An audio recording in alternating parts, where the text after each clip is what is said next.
Sahabat Salum, Sahabat Salam. Shabbat Shalom. Tuhan memberkati. Kembali pagi ini kita ibadah hari yang diberkati Tuhan.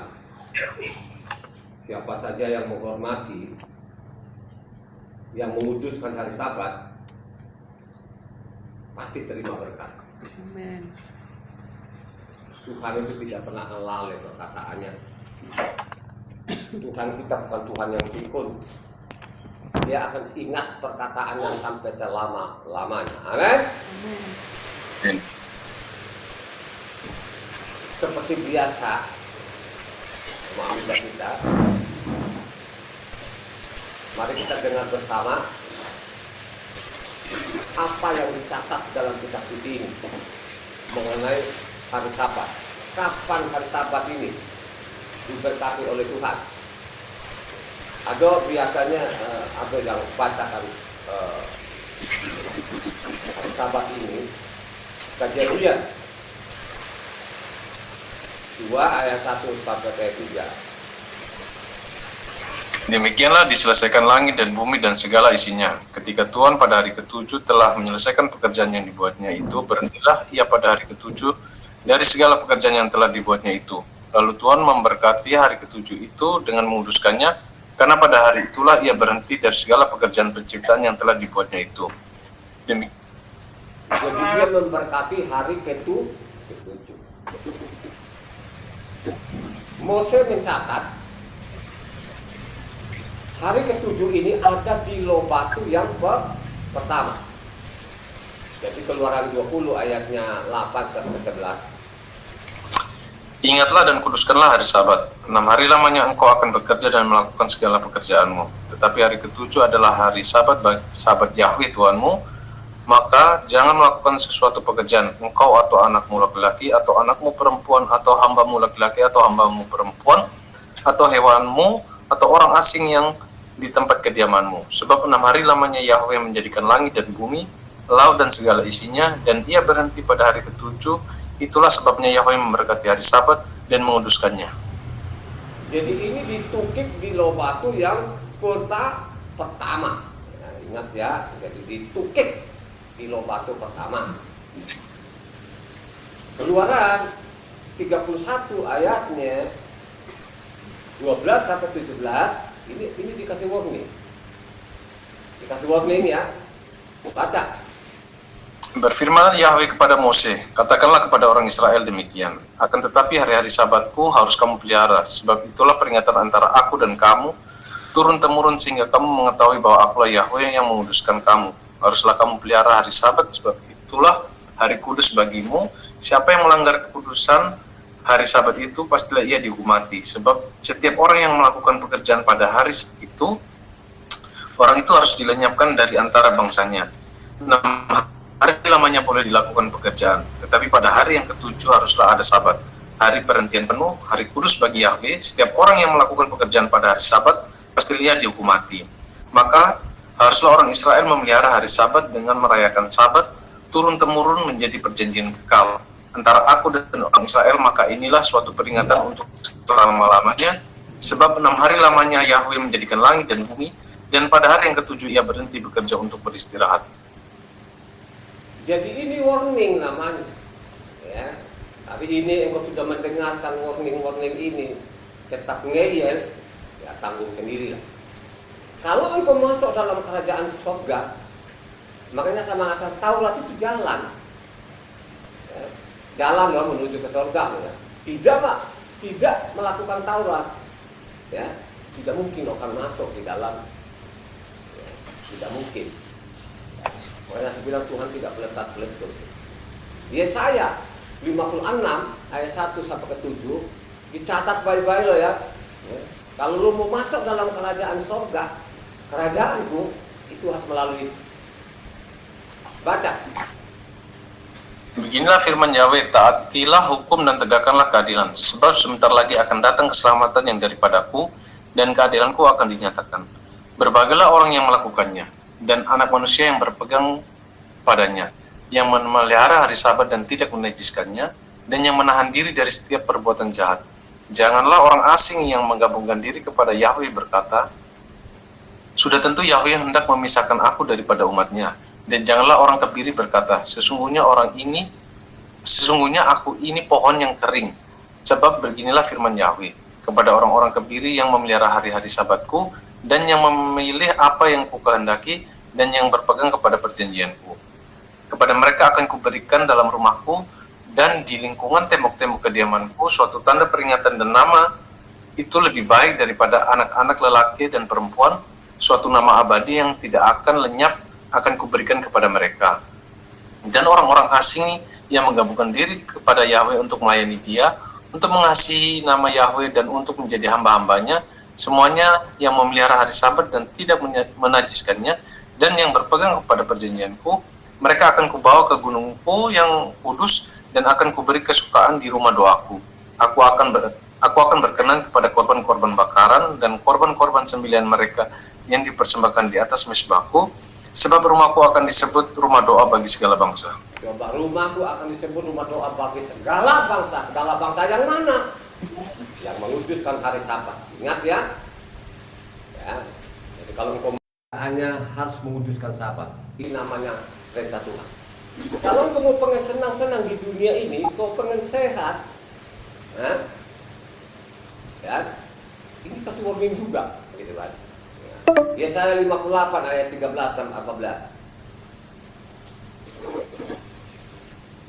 Apabila engkau tidak menginjak-injak hukum Sabat dan tidak melakukan urusanmu pada hari kudusku, apabila engkau menyebutkan hari Sabat hari kenikmatan dan hari kudus Yahweh hari yang mulia, apabila engkau menghormatinya dengan tidak menjalankan segala acaramu dengan tidak mengurus urusanmu dan atau berkata omong kosong, maka engkau akan bersenang-senang karena Yahweh, dan aku akan membuat engkau melintas puncak bukit-bukit di bumi dengan kendaraan kemenangan. Aku akan memberi makan engkau dari milik pusaka Yakub bapa leluhurmu, sebab mulut Yahweh lah yang mengatakannya. Ya, ini dicatat baik-baik ya. Kalau engkau mau bersenang-senang itu, kembalilah namanya ke Taurat, kuduskan hari Sabat. Ini jaminan Tuhan. Ya.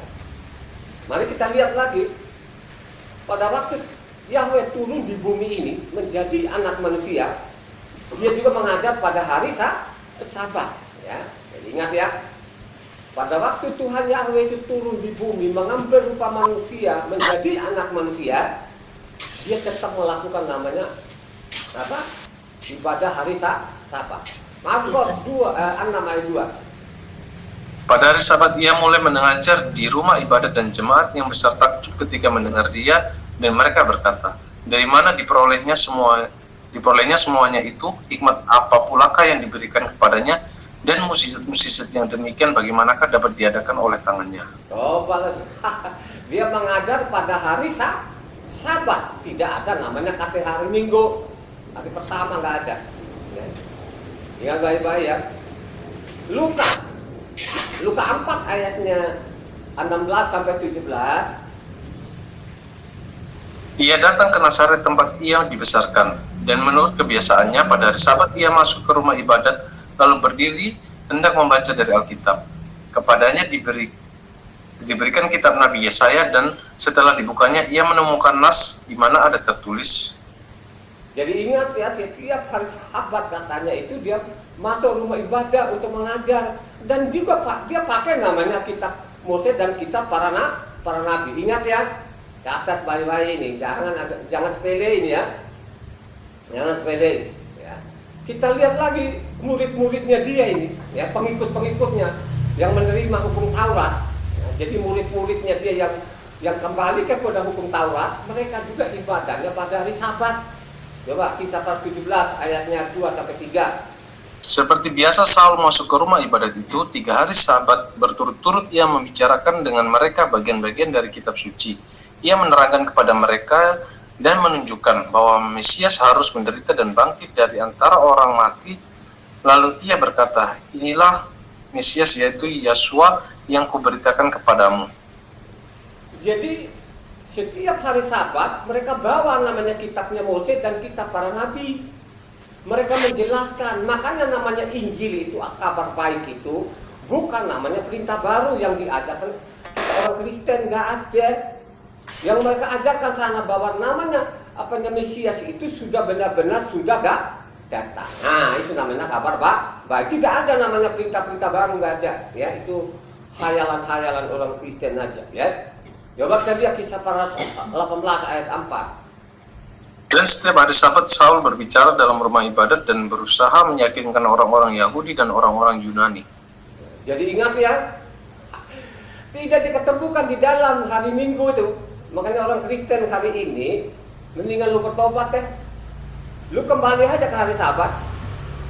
Sebelum terlambat. Sebelum terlambat. Saya ulangi ya, sebelum terlambat. Kembali saja ke hari Sabat, kembali kepada hukum Taurat. Karena memang ajaran Tuhan itu waktu dia datang di bumi supaya orang kembali kepada hukum Taurat. Amin. Supaya dibaca namanya kitab suci ini, supaya dipelajari, bukan dipegang, dielus-elus, ya kan? Jadi kan baik-baik ya, ini peringatan keras ya, yang orang-orang Kristen yang minggu-minggu itu supaya bertobat, ya, bertobat benar-benar, pasang kupingmu hari ini, ya. Apa yang saya sampaikan ini, saya tidak keluar dari isi kitab sucinya, ya, saya tidak keluar dari situ, saya catat, kamu catat. Renungkan lagi ya. Jadi ini peringatan Tuhan ya. Hari ini renungan kita terambil dari namanya Ulangan 17 ya. Ada lagi. Cepat kado. Ulangan 17 ayatnya 14 sampai ke 17. Berapa? 20. Sampai 20, sampai ayat 20. Jadi sekali lagi, pendengar di luar sana, kalau pendengar di luar sana itu tidak banyak lah, ya tidak banyak saya lihat, ya ada lah, ya 10 orang gitu ada. Saya anggap yang 10 orang itu konsisten gitu. Kenapa saya bilang konsisten? Setiap hari kita masukin ke YouTube itu ada langsung ada yang penontonnya. Ini orang konsisten ini, ya. Jadi orang yang konsisten ini. Sedikit lah. Jadi biarpun sedikit, engkau juga jangan kecil hati. Apalagi saya ini kan pembaca kitab suci yang sudah bertahun-tahun ini, 26 tahun. Ya, jadi sekali lagi Ulangan 17 ayatnya 14 sampai 20. Silakan Aldo, baca yang kencang-kencang. Apabila engkau telah masuk ke negeri yang diberikan kepadamu oleh Yahweh Tuhanmu dan telah mendudukinya dan diam di sana, kemudian engkau berkata, aku mau mengangkat raja atasku seperti segala bangsa yang di sekelilingku, maka hanyalah raja yang dipilih Yahweh Tuhanmu yang harus kau angkat atasmu. Dari tengah-tengah saudara-saudaramu haruslah engkau mengangkat seorang raja atasmu, seorang asing yang bukan saudaramu tidaklah boleh kau angkat atasmu. Hanya janganlah ia memelihara banyak kuda, dan janganlah ia mengembalikan bangsa ini ke Mesraim untuk mendapat banyak kuda, sebab Yahweh telah berfirman kepadamu, janganlah sekali-sekali kamu kembali melalui jalan ini lagi. Juga janganlah ia mempunyai banyak istri, supaya hatinya jangan menyimpang. Emas dan perak pun janganlah ia kumpulkan terlalu banyak. Apabila ia duduk di atas tahta kerajaan, maka haruslah ia menulis baginya salinan hukum ini menurut kitab yang ada pada imam-imam orang Lewi. Itulah yang harus ada di sampingnya, dan haruslah ia membacanya seumur hidupnya untuk belajar takut akan Yahweh Tuhannya dengan berpegang pada segala isi hukum dan ketetapan ini untuk dilakukannya, supaya jangan ia tinggi hati terhadap saudara-saudaranya, supaya jangan ia menyimpang dari perintah itu ke kanan atau ke kiri, agar lama ia memerintah ia dan anak-anaknya di tengah-tengah orang Israel. Haleluya. Jadi sangat jelas di sini, kalau engkau mengangkat raja, jadi dia kalau bilang mengangkat raja gitu kan, ada syaratnya juga. Ya. Salinan namanya Taurat itu berikan kepada dia supaya dia membacanya seumur hidup. Ingat lagi ya, ini kan saya mau bacakan saja ini. Tadi Ulangan 17 ayatnya 18. Apabila ia duduk di atas tahta kerajaan maka haruslah ia menulis baginya salinan hukum ini menurut kitab yang ada pada imam-imam orang lain. Itulah harus ada di sampingnya dan harus ia membacanya seumur hidupnya untuk belajar takut akan Yahweh Tuhannya dengan berpegang pada segala isi hukum dan ketetapan ini untuk dilakukan, supaya jangan ia tinggi hati terhadap saudara-saudaranya, supaya jangan ia menyimpang daripada perintah ke kanan atau ke kiri, agar lama ia memerintah ia dan anak-anaknya di tengah-tengah orang Israel. Ini sangat jelas. Tidak pernah di dalam kitab suci itu hanya dipegang-pegang, dielus-elus. Makanya sering saya lihat orang Kristen ini. Orang Kristen kan ibadahnya dia kan hari Minggu tuh, ya. Ya. Kadang-kadang kitab sucinya ditaruh di bawah keteknya yang sudah bau itu. Ya. Ditaruh di bawah keteknya, ya, karena katanya di samping, katanya. Akhirnya dia masukin dalam keteknya yang sudah bau gitu loh, ya. Dia juga nggak baca. Coba deh orang-orang Kristen ini kan, nah, nggak ada tuh, nggak ada dalam pikiran mereka itu untuk dibaca. Jadi orang Kristen ini disodorkan namanya Kristen, yang Kristen ini saya bilang itu hayalan namanya. Ya, ingat ya, saya bertanggung jawab bahwa di dalam isi kitab suci tidak diketemukan namanya bikin agama Kristen yang dari Eropa, yang musuh itu namanya Eropa, Yunani itu Romawi itu musuhnya Tuhan itu, musuh itu nggak ada itu. Ya. Jadi orang Kristen ini, udah, yang penting lo langgar hari Sabat, pindahkan hari Sabat jadi Minggu. Jadi rata-rata orang Kristen itu 99,9 itu mereka pergi ke tempat ibadahnya nganga itu. Ya. Saya ini mantan orang Kristen juga, mantan. Sesudah saya pelajari kitab suci ini selama 26 tahun, baru satu. Di dalamnya isi kitab sucinya tidak ada namanya agama Kristen, ya. Tidak ada satu orang pun, rasul manapun yang bikin namanya agama Kristen, tidak pernah ada. Itu namanya pembohongan. Loh, saya bertanggung jawab loh saudara, nggak gampang loh nih. Saya melawan orang miliaran di dunia ini. Coba, nggak ada, tidak saya temukan di dalam. Saya tidak ketemukan namanya ibadahnya hari Minggu, itu tidak ada, tidak pernah ada. Jadi itu dari mulut ke mulut, ya. Supaya engkau benar-benar mengetahui namanya isi kitab suci ini. Kitab suci itu harus ada di samping. Amin. Nah, di samping jangan taruh di bawah keteknya. Harus namanya apa? Dibaca, dipelajari. Seumur hidup. Amin orang, ada. Amin. Jangan suaramu kecil-kecil begitu ya. Amin. Yang namanya kecil-kecil suara itu biasanya ragu-ragu dia gitu kan. Ragu-ragu. Coba kalau amin, berarti itu orang dia ngerti. Ya. Dia ngerti aja. Ya. Coba. Ini kalau kamu angkat raja ini, harus kamu saling itu, Taurat itu.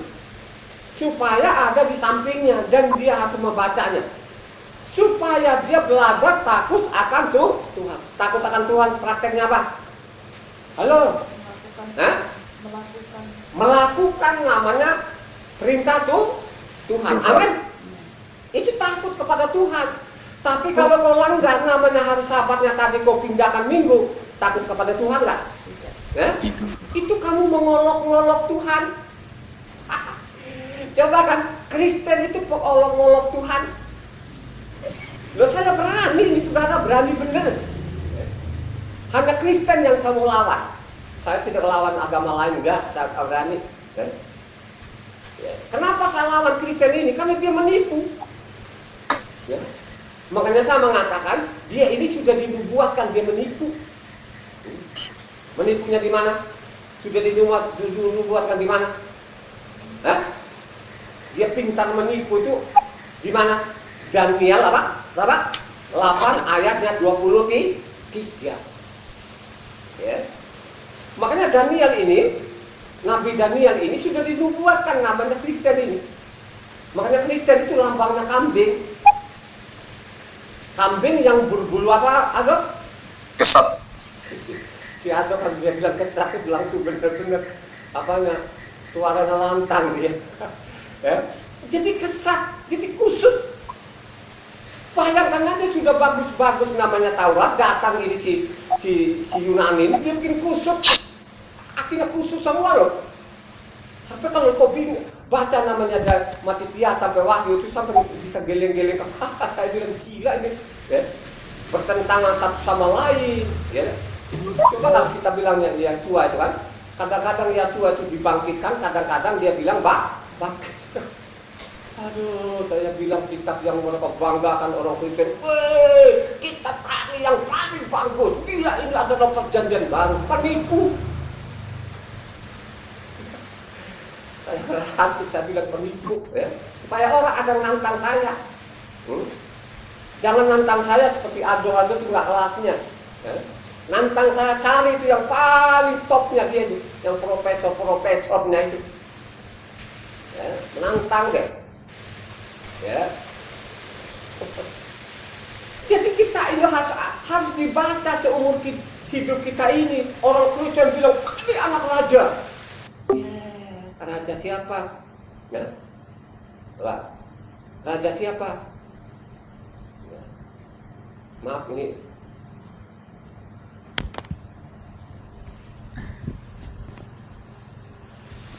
Ya.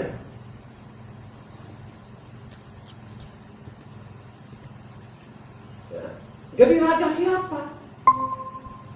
Kalau engkau anak raja, mestinya kembali kepada hukumnya Tuhan.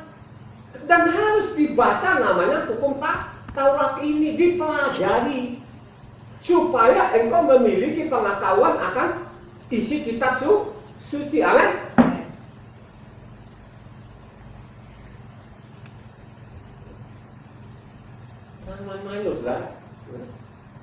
Supaya dia takut akan Tuhan, supaya orang tidak menyimpang. Kalau orang sudah baca kitab suci ini, gak berani lah, ya. Makanya saya mengatakan coba deh tanya Abdul aja. Yang Abdul ini kan baru-baru lah, belum lama aja. Dia sudah baca kitab suci Abdul ini kan sudah dari Kejadian sampai Wahyu. Coba deh kalau Abdul sekarang dia sudah baca. Gak berani ikutin ini ajaran-ajaran ngawur ini yang dari Eropa ini. Gak mungkin dia gak akan mau. Ya. Masa saya bilang Abdul, daripada lu Kristen Abdul mendingan pulang ke Merapu aja. Ya. Pulang, saya katakan ini, saya berani tanggung jawab. Ya. Kalau orang Kristen mendengar ini kan kupingnya pasti benar-benar panas dingin itu. Ya. Ini orang-orang Kristen ini, ya. Dengan khotbah saya itu paling panas. Makanya sekarang itu banyak orang dilihat, wah dia lagi si jenggot, dikatakan malas, dikatakan. Karena apa? Dia sudah panas, tapi dia tidak perhatikan apa yang saya sampaikan. Yang saya sampaikan itu ada pasal, ada ayatnya. Bukan sekedar saya bunyi. Kata orang bukan sekedar muni. Muni itu apa ya? Bunyi ya. Bukan sekedar saya bunyi. Saya punya dasar, saya punya dalil. Ya. Saya pelajari bagaimana sih 26 tahun saya selidiki kitab suci ini. Bertahun-tahun itu. Ya. Jadi saya sampaikan ini berdasarkan pengalaman saya 26 tahun saya baca kitab suci ini. Saya mencatat semuanya. Coba kan? Nggak usah deh yang lama-lama depan saya ini. Ini Abdul saja pun yang baru. Dengan dia baca lengkap kitab suci itu, yakin dia akan mau kan? Nggak akan mau dia jadi orang Kristen, nggak mau. Karena fatal sekali yang dilakukan Kristen ini. Terang-terangan mereka melawan Tuhan gimana sih? Ya. Makanya sampai sekarang itu tidak ada yang menjawab namanya Matitia 5 ayat 17 sampai 20. Nggak ada yang berani dan tidak pernah akan mereka berani menjawab ini. Ya. Coba tidak akan pernah berani mereka menjawab. Makanya saya bilang Ibu Anha kemarin itu kan Ibu Ana ini kan pembaca kitab suci nih, pembaca lah. Nah, gitu. Saya bilang Ibu Ana ini kan sudah terbiasa, kan terlatih dia ilmu sekuler itu, ya dari SD sampai perguruan tinggi itu dia juara terus kan begitu, ya. Perguruan tinggi dia bukan ece-ece, itu lulusan Undip ini kan. Dia belajar ini, dia belajar terus gitu. Nah, Ibu Ana ini coba. Saya bilang Ibu Ana ada menantang-nantang tuh masalah nama itu.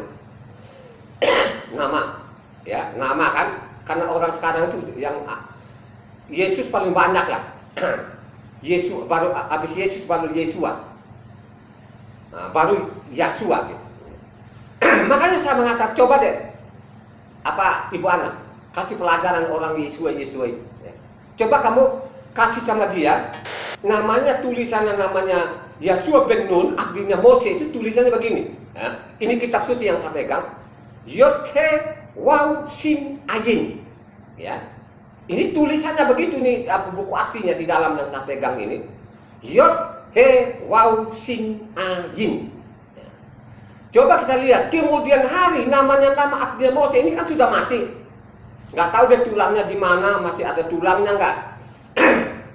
Kan gitu.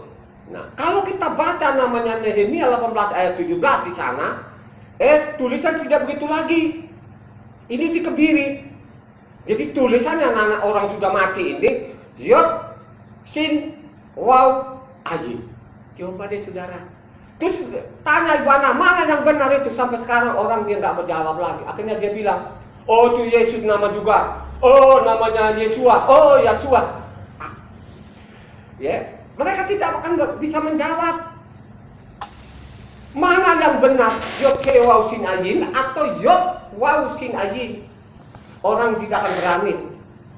Apalagi yang tidak pernah membaca-baca kitab suci juga berani ya.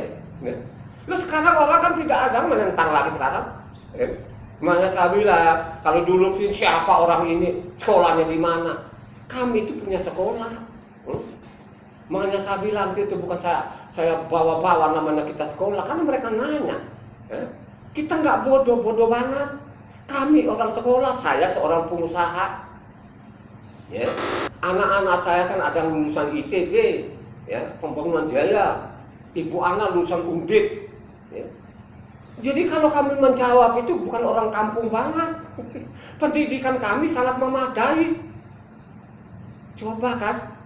Jadi bukan asal ngomong, asal bunyi. Ya.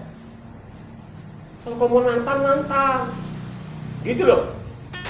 Supaya kita ini memiliki pengetahuan akan firman itu harus kita mempelajari namanya kitab suci. Amin. Amin. Tuh, kalau kita lihat sekarang namanya Mazmur.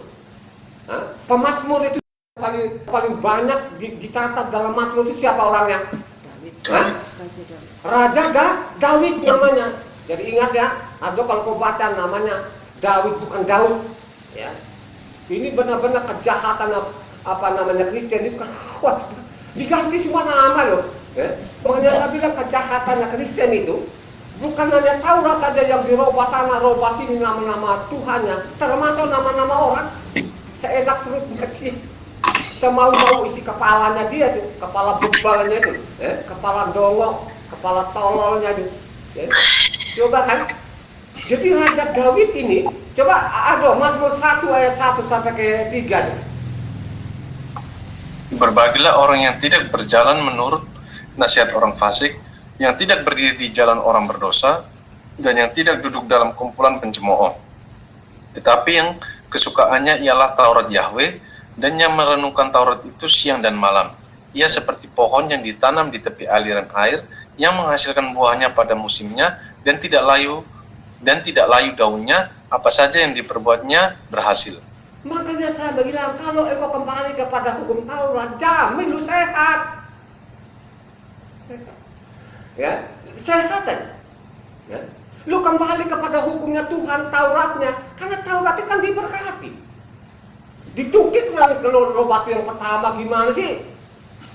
Ya. Makanya saya mengatakan orang Kristen ini orang mau jahat.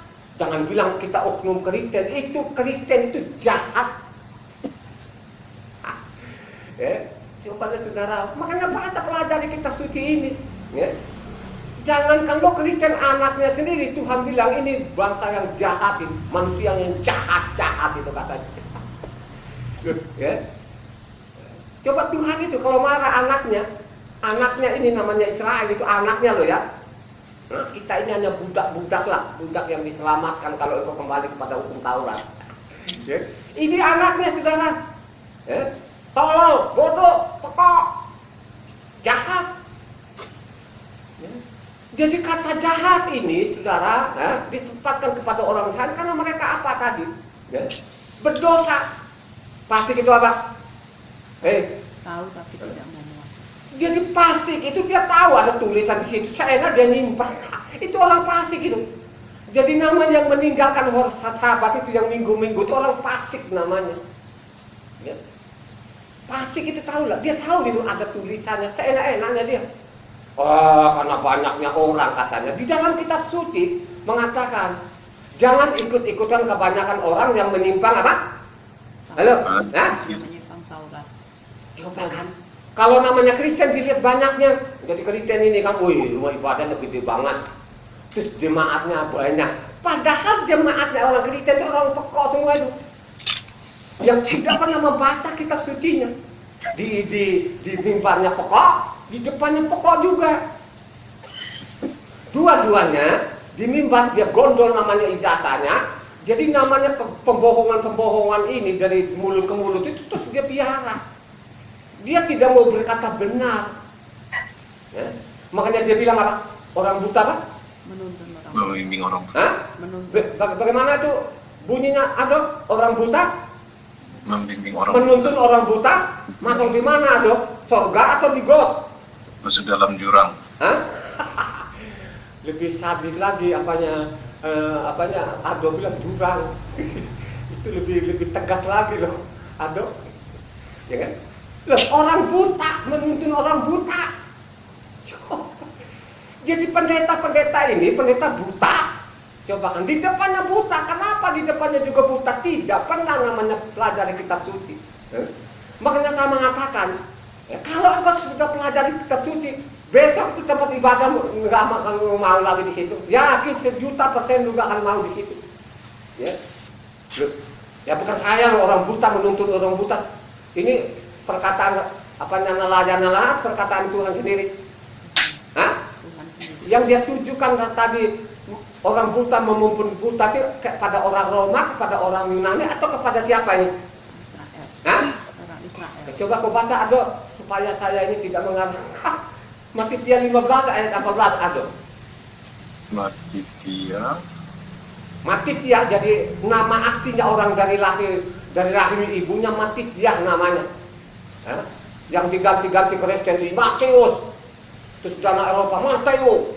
Itu sama aja. Itu otak-otak bebannya Kristen itu dia bilang sama aja. Aduh kita dengar orang bebal itu. Coba kan. Saya berani nantang mereka ini, akan nantang kalau dilaporin, misalnya dilaporin ke polisi segala macam itu sebelum bisa tonjok dulu orang supaya otaknya encer ini. Bener ini, saya sudah jengkel. Coba baca Ado, Matitia 15 ayat 15. Ayat 18 kan? Matitia 15 ayatnya 14. 14. Biarlah mereka orang buta yang menuntun orang buta. Jika orang buta menuntun orang buta, pasti keduanya jatuh ke dalam lubang. Lubang kok, tapi kalau Ado bilang tadi lebih tegas lagi, ke jurang. Betul Ado, ya. Kalau Ansal bilang apa? Ya, dia awe-awe kan? Ya. Dia bilang benar, tapi di ujungnya apa? Maut. Ya kan? Ya. Jadi orang buta menuntun orang buta masuk dalam lubang. Ya. Dalam kata Ado bilang dalam jurang kematian. Ya. Jadi siapa saja yang mengatakan itu Taurat sudah tidak berlaku secara roh mati. Bukan saya loh saudara ya, makanya pelajari kitab suci dengan baik ini. Kalau engkau pelajari kitab suci dengan baik, ya, kitab suci itu ada di sampingmu, selalu engkau membaca. Pasti engkau selamat. Amin. Amin. Selamat. Ya. Makanya saya bilang kalau saya ini kan saya orang Sumba, ya. Di Sumbanya ada manusia-manusia yang luar biasa. Di mana di mereka ini ada di Loli dia. Jadi orang Loli itu paling nekat di dunia. Kau dengar-dengar nanti ada urusan belakang katanya. Jadi kalau orang Sumba bilang bahasa Lolinya bilang sukadurai, ya kan? Coba kan? Makanya saya bilang kalau dengar omongan saya ini keluarga saya ini kuping panas semua, panas aja, mendidih tuh, ya. Mungkin di belakangnya ada tuh mungkin ada yang mendidih tuh mungkin apanya kuping itu, coba, ya kan? Nah, itu tadi dipelajari, ya. Makanya saya mengatakan jangankan lo ini, bukan siapa-siapa lo bangsa asing ini, ya. Orang Israel saja pun itu dikekang sama mereka ini. Makanya sahabat mengatakan ada seorang raja yang luar biasa ini. Ini raja ini kesayangannya Tuhan. Dia sayang benar-benar, namanya Raja David. Raja David itu dari kecil dia sudah tahu itu Taurat. Makanya saya berulang-ulang kali pada waktu dia lawan namanya Goliat, ya. Goliat itu hampir 3 meter loh, tingginya. Dengan namanya mungkin belasan tahun lah, antara 12 mungkin paling 15 tahun lah, kurang lebih lah 12 atau 15 kan penggembala domba. Saya kan mantan penggembala, ya. Saya juga mantan gembala beneran. Ya, dulu waktu bapakku ada kan banyak sapinya, banyak kerbaunya, banyak kudanya, banyak tanahnya. Jadi kalau saya ngomong masalah pertanian tahu. Peternakan, itu apa lagi? Karena saya mantan gembala loh saudara ya. Coba kan, jadi Daud ini, ya, berbahagialah orang yang merenungkan firman siang dan malam. Bukan sekedar itu, dia buktikan betul. Ya, orang yang mengerti akan firman Tuhan, ya, nggak usah takut. Karena memang hukum Taurat itu ada jaminannya, dijamin.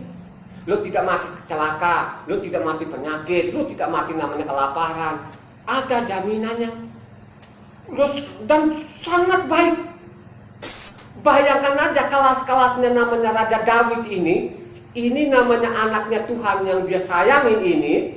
Dia bilang tuh Taurat lebih manis dari madu, lebih murih dari tahu-tahunya dari Yunani dengan Eropa. Dia bilang Taurat itu surat tidak relevan lagi. Makanya saya bilang di Indonesia itu banyak sekali antek-anteknya itu, ya?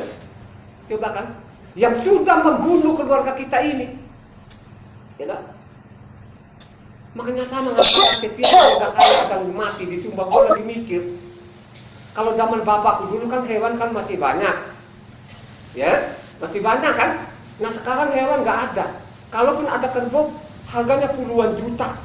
Coba bayangkan aja, gara-gara ini namanya bangsawan ini, ya kan masalah gengsi juga kan, coba. Ini meninggalkan utang keluarganya. Coba bayangkan aja, meninggalkan utang. Ya. Akhirnya datang pendeta, bilang, Pak pendeta ini, pendeta kurang ajar, pokok tolol ini. Oh, kami mencintai engkau, tapi Yesus lebih mencintai engkau. Kalau datang di sini dia bawa namanya apa sumbangan lain, malah dia yang sikat. Gila benar-benar saya bilang ini manusia terkutuk ya. Bukan dia merenung ini apa orang kenapa sakit ini kan. Kenapa seperti itu orang banyak sakit, mati, celaka dan karena memang tidak pernah dipelajari kitab suci ini. Ya. Akhirnya perintah Tuhan ditinggalkan, akibatnya kita yang tanggung. Gitu kan. Dan sangat jelas tadi saling kitab suci supaya dia ada di sampingnya, supaya selalu dia membacanya seumur hidupnya, supaya takut kepada Tuhan, tidak menyimpang ke kanan ke kiri. Ini sangat tegas, ya. Sangat tegas dan luar biasa tegasnya ini, gitu loh. Makanya saya mengatakan bahwa Raja Daud ini, ya, dia benar-benar mencintai Taurat karena dia anak ini belajar dari kecil dia ini, ya.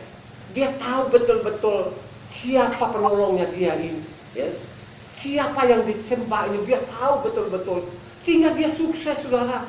Makanya saya mengatakan Raja Daud, raja besar, ya, tidak ada duanya sampai sekarang ini. Dia sangat namanya mencintai namanya Taurat ini, ya, ya. Tidak ada keinginan sedikit pun untuk meninggalkan hukum Tuhan ini. Ya. Maka dalam peperangan dia menang, saudara. Dia hajar, ya. Dia menang. Ya. Siapapun dia lawan, saudara, dia tidak pernah takut. Ya. Karena ada jaminannya. Dia tahu ada jaminannya karena dia pelajari namanya isi kitab suci ini. Ya. Makanya coba kita lihat, ini kan saya ulang-ulang terus supaya keluarga saya ini sadar, gitu kan? Coba kita lihat apa yang dikatakan oleh namanya Raja Daud ini, ya. Misalnya Mazmur 19 ayat 7 sampai 11 itu. Taurat Yahweh itu sempurna, menyegarkan jiwa, peraturan Yahweh itu teguh, memberikan hikmat kepada orang yang tidak berpengalaman. Titah Yahweh itu tepat, menyukakan hati, perintah Yahweh itu murni, membuat mata bercahaya. Takut akan Yahweh itu suci, tetap ada untuk selamanya. Hukum-hukum Yahweh itu benar, adil semuanya. Lebih indah daripada emas, bahkan daripada banyak emas tua. Lebih manis daripada madu, bahkan daripada madu tetesan dari sarang lebah. Lagi pula hambamu diperingatkan oleh semuanya itu, dan orang yang berpegang padanya mendapat upah yang besar. Dia mendapat upah yang besar. Upah yang besar apa, Ado? Surga. Keselamatan. Coba, Taurat itu sempurna. Bayangkan kata-katanya dia, ya? Taurat itu sempurna. Gimana? Taurat itu sempurna nggak? Amen. Kenapa dibilang ini Raja Daud sempurna? Kenapa? Kenapa dia mengatakan Taurat itu sempurna? Kenapa? Menyelamatkan. Karena ini Taurat ini keluar dari mulutnya tuh Tuhan. Amin. Amen. Keluar yang sempurna. Tuhan Yahweh itu sempurna nggak? Amen. Sempurna. Aduh, Tuhan Yahweh itu sempurna nggak? Sempurna. Makanya Raja Daud itu Tauratmu itu sempurna. Wih, kalau saya mendengar kata-kata ini, saudara, ya, terus ada orang Kristen bilang, itu Taurat itu sudah tidak relevan lagi. Artinya apa? Karena tinggalkan hukum Taurat tidak membedakan lagi istrinya sendiri dengan istri orang lain. Dia tidak membedakan lagi suaminya sendiri dengan suami orang lain. Ya. Oh, jangan mencuri. Sekarang banyak pencuri nggak? Di pegawai-pegawai negeri itu ada pencuri-pencuri nggak? Hah? Banyak pencuri nggak? Ya. Ada di dalam pegawai negeri itu banyak pencuri nggak? Tidak tahu nih. Tidak tahu, pasti lu pura-pura tidak tahu. Ya. Itu yang masuk penjara itu ada agamanya nggak, Kristen? Apa ada? Ada. Hah? Ada. Kan lu nggak tahu. Itu kalau korupsi itu pencuri nggak? Pencuri. Jangan pura-pura tidak tahu. Betul, lu bilang gitu banyak. Hanya hal lain belum ketangkap, kan ada yang curi 100.000. Ada yang curi 50.000. Itu pencuri juga. Ya. Kalau orang Kristen itu tahu saja dosa itu. Makanya saya mengatakan orang Kristen itu dari pendetanya sampai jemaatnya mereka tidak tahu itu apa dosa. Makanya dia bilang Mazmur tadi jangan berkumpul orang fasik dan orang berdosa. Dosa itu menyimpang dari apa? Hukum Taurat. Disebut juga fasik. Yang paling gawat itu fasik loh, saudara ya. Yang paling gawat itu fasik. Dosa itu ada dosa yang sengaja dan tidak sengaja loh, saudara ya. Nah, kalau fasik ini tahu betul dia bisa melawan. Makanya saya mengatakan ini orang Kristen sudah babak belur. Ya. Bahkan Pak Pendeta ini kalau dia keluar ke sekolah pengen saling batu. Ya. Coba kalau di Indonesia itu nggak ada hukum, itu Pak Pendeta itu sudah banyak yang saling batu biar mereka mati. Dia datang dia pakai jas lagi, bawa tiket bayar. Bukan dia mengajar itu. Coba kalau orang Kristen itu tiap-tiap rumah itu ada sharing-sharing firman Tuhan gitu. Kami tidak ada nggak dikasih, kan gitu. Nggak ada. Ya. Coba kan satu orang Hanya penderitaannya aja yang ngoceh kan. Saya dengarin, aduh, si kambing-kambing ini susah. Ya kan gitu kan. Makanya saya mau debat. Dulu kan ada pendeta-pendeta di rumah saya. Lari mereka nggak mau datang ke sini lagi. Aduh, lawan sama dia katanya susah. Gimana sih? Suruh tanggapin firman dia diam. Coba kalau dia di mimbar tuh dia ngoceh-ngoceh. Ya kalau saya bilang lo di mimbar nggak ada yang debat sama lo. Coba debat sama saya. Pendeta-pendeta itu kalau nggak ada kencing celana lo. Nah, ya. Itu akibatnya karena tidak pernah namanya belajar kitab suci dengan baik dan benar ini. Kita lihat kan. Makanya saya bilang kalau orang membaca namanya Mazmur 119 itu, ya, kalau dia Mazmur 119 berapa berapa? 176 ayat. Dia paling panjang. Jadi isi kitab suci itu yang paling panjang ayatnya itu namanya Mazmur 119. Ya. Coba 119 ayat 1 sampai 2 ada. Berbahagialah orang-orang yang hidupnya tidak bercela, yang hidup menurut Taurat Yahweh. Berbahagialah orang-orang yang memegang peringatan-peringatannya, yang mencari Dia dengan segenap hati. Yang berbahagia itu orang yang menentukan firman siang dan malam. Ya. Orang yang berbahagia itu setiap hari Sabat, dia ingat bahwa hari Sabat itu aku terima berkat. Ada kedamaian dalam hidupnya. Ya. Coba kan? Makanya saya mengatakan saya ini pengusaha. Pengusaha loh, saya sukses di Jakarta. Ya. Coba kan, sebelum namanya saya mengetahui kebenaran karena memang tidak pernah dibaca, saya ini pengusaha. Nah dulu saya ini, karena saya banyak duit saya itu pulang kerja itu ke diskotik. Coba kan, ke diskotik loh saudara ya. Jakarta ini kan kita Jakarta ini bukan kelasnya aja kali jodoh gitu kan. Nah, bukan. Ya. Coba kan? Bukanlah apa di Priok kemana namanya sudah dibubar enggak. Jadi kelas saya dulu namanya di tempat-tempat yang mahal-mahal itu, ya. Coba kan? Jadi pelacur Jakarta itu ada kelas-kelasnya saudara. Kelas kita dulu yang mobilnya Akor kan begitu kan. Nah, kita itu saudara. Coba bayangkan aja, dulu itu belum namanya kebenar, tidak ada kedamaian seperti itu. Coba kan, pergi diskotik cari perempuan. Ya. Coba kan, kalau perempuan hantu ini kalau kena lampu-lampu diskotik itu kayak malaikat tuh. Padahal kalau kita dilihat di luar udah kayak hantu. Coba diskotik ini kok sepertinya itu keliling aja gitu loh. Coba keliling itu ngabisin duit. Coba kan, ya. Coba ngabisin duit. Karena memang tidak ada kebenaran dalam hidupnya. Bagaimana ada kebenaran dalam hidupnya ini kalau saya tidak pernah membaca kitab suci? Akhirnya nggak ada puas-puasnya. Pindah sana, pindah sini, pindah sana, pindah sini. Ada teman saya orang Cina, ya. Makanya dia disebut dulu namanya Mukasek. Kenapa saya bilang dia Mukasek? Dia tidak pernah ada di satu diskotik, keliling. Jadi kita di Jakarta ini kan keliling. Nah kalau diskotik yang mewah itu kan masuk saja pun bayar loh saudara ya, bayar itu. Ya. Tapi coba saya pribadi pada waktu tahun 2000 itu saya membaca kitab suci baru tercengang-cengang saudara, ya. Bahwa saya ini sudah keluar jalur Tuhan. Baru saya tahun 2000 itu saya mengenal namanya dosa. Ya. Coba lihat saudara. Kalau engkau membaca kitab suci, pasti engkau tahu itu apa namanya dosa. Ya. Pasti kalau engkau baca kitab suci itu, pasti engkau takut kepada Tuhan. Ya. Bukan kalau dia dengar Tuhan takut, bukan begitu. Ya. Tidak mungkin engkau melanggar perintahnya. Tidak mungkin engkau ikutan kebanyakan orang, karena dia ibadahnya orang Kristen itu kan minggu. Dia banyak di situ. Saya tidak lihat banyak.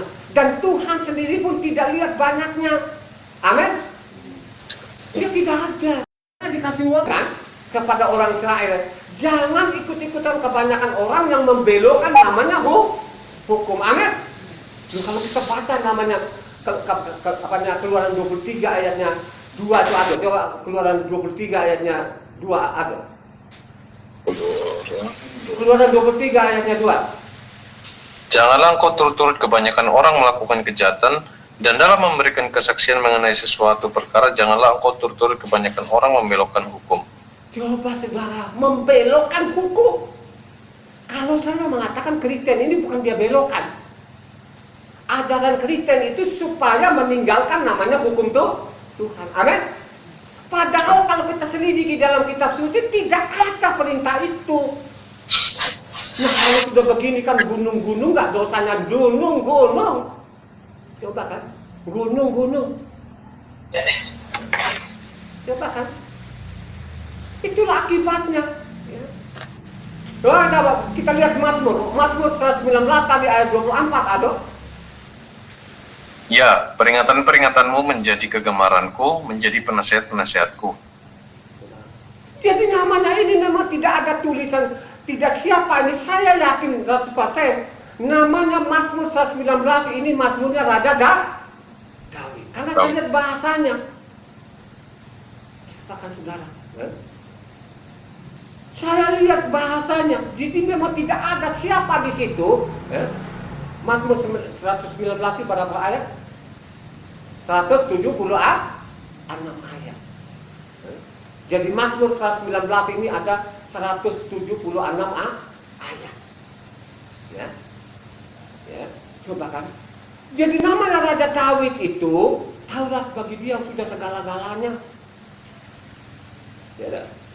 Malah kalau kita baca lagi namanya Mazmur 119 ayat 70 sampai 72 di sana. Bagaimana namanya Taurat itu lebih apa? Lebih apa? Dari emas. Coba, ini kan saya bilang, kan kita sudah baca tadi Mazmur 19 tadi.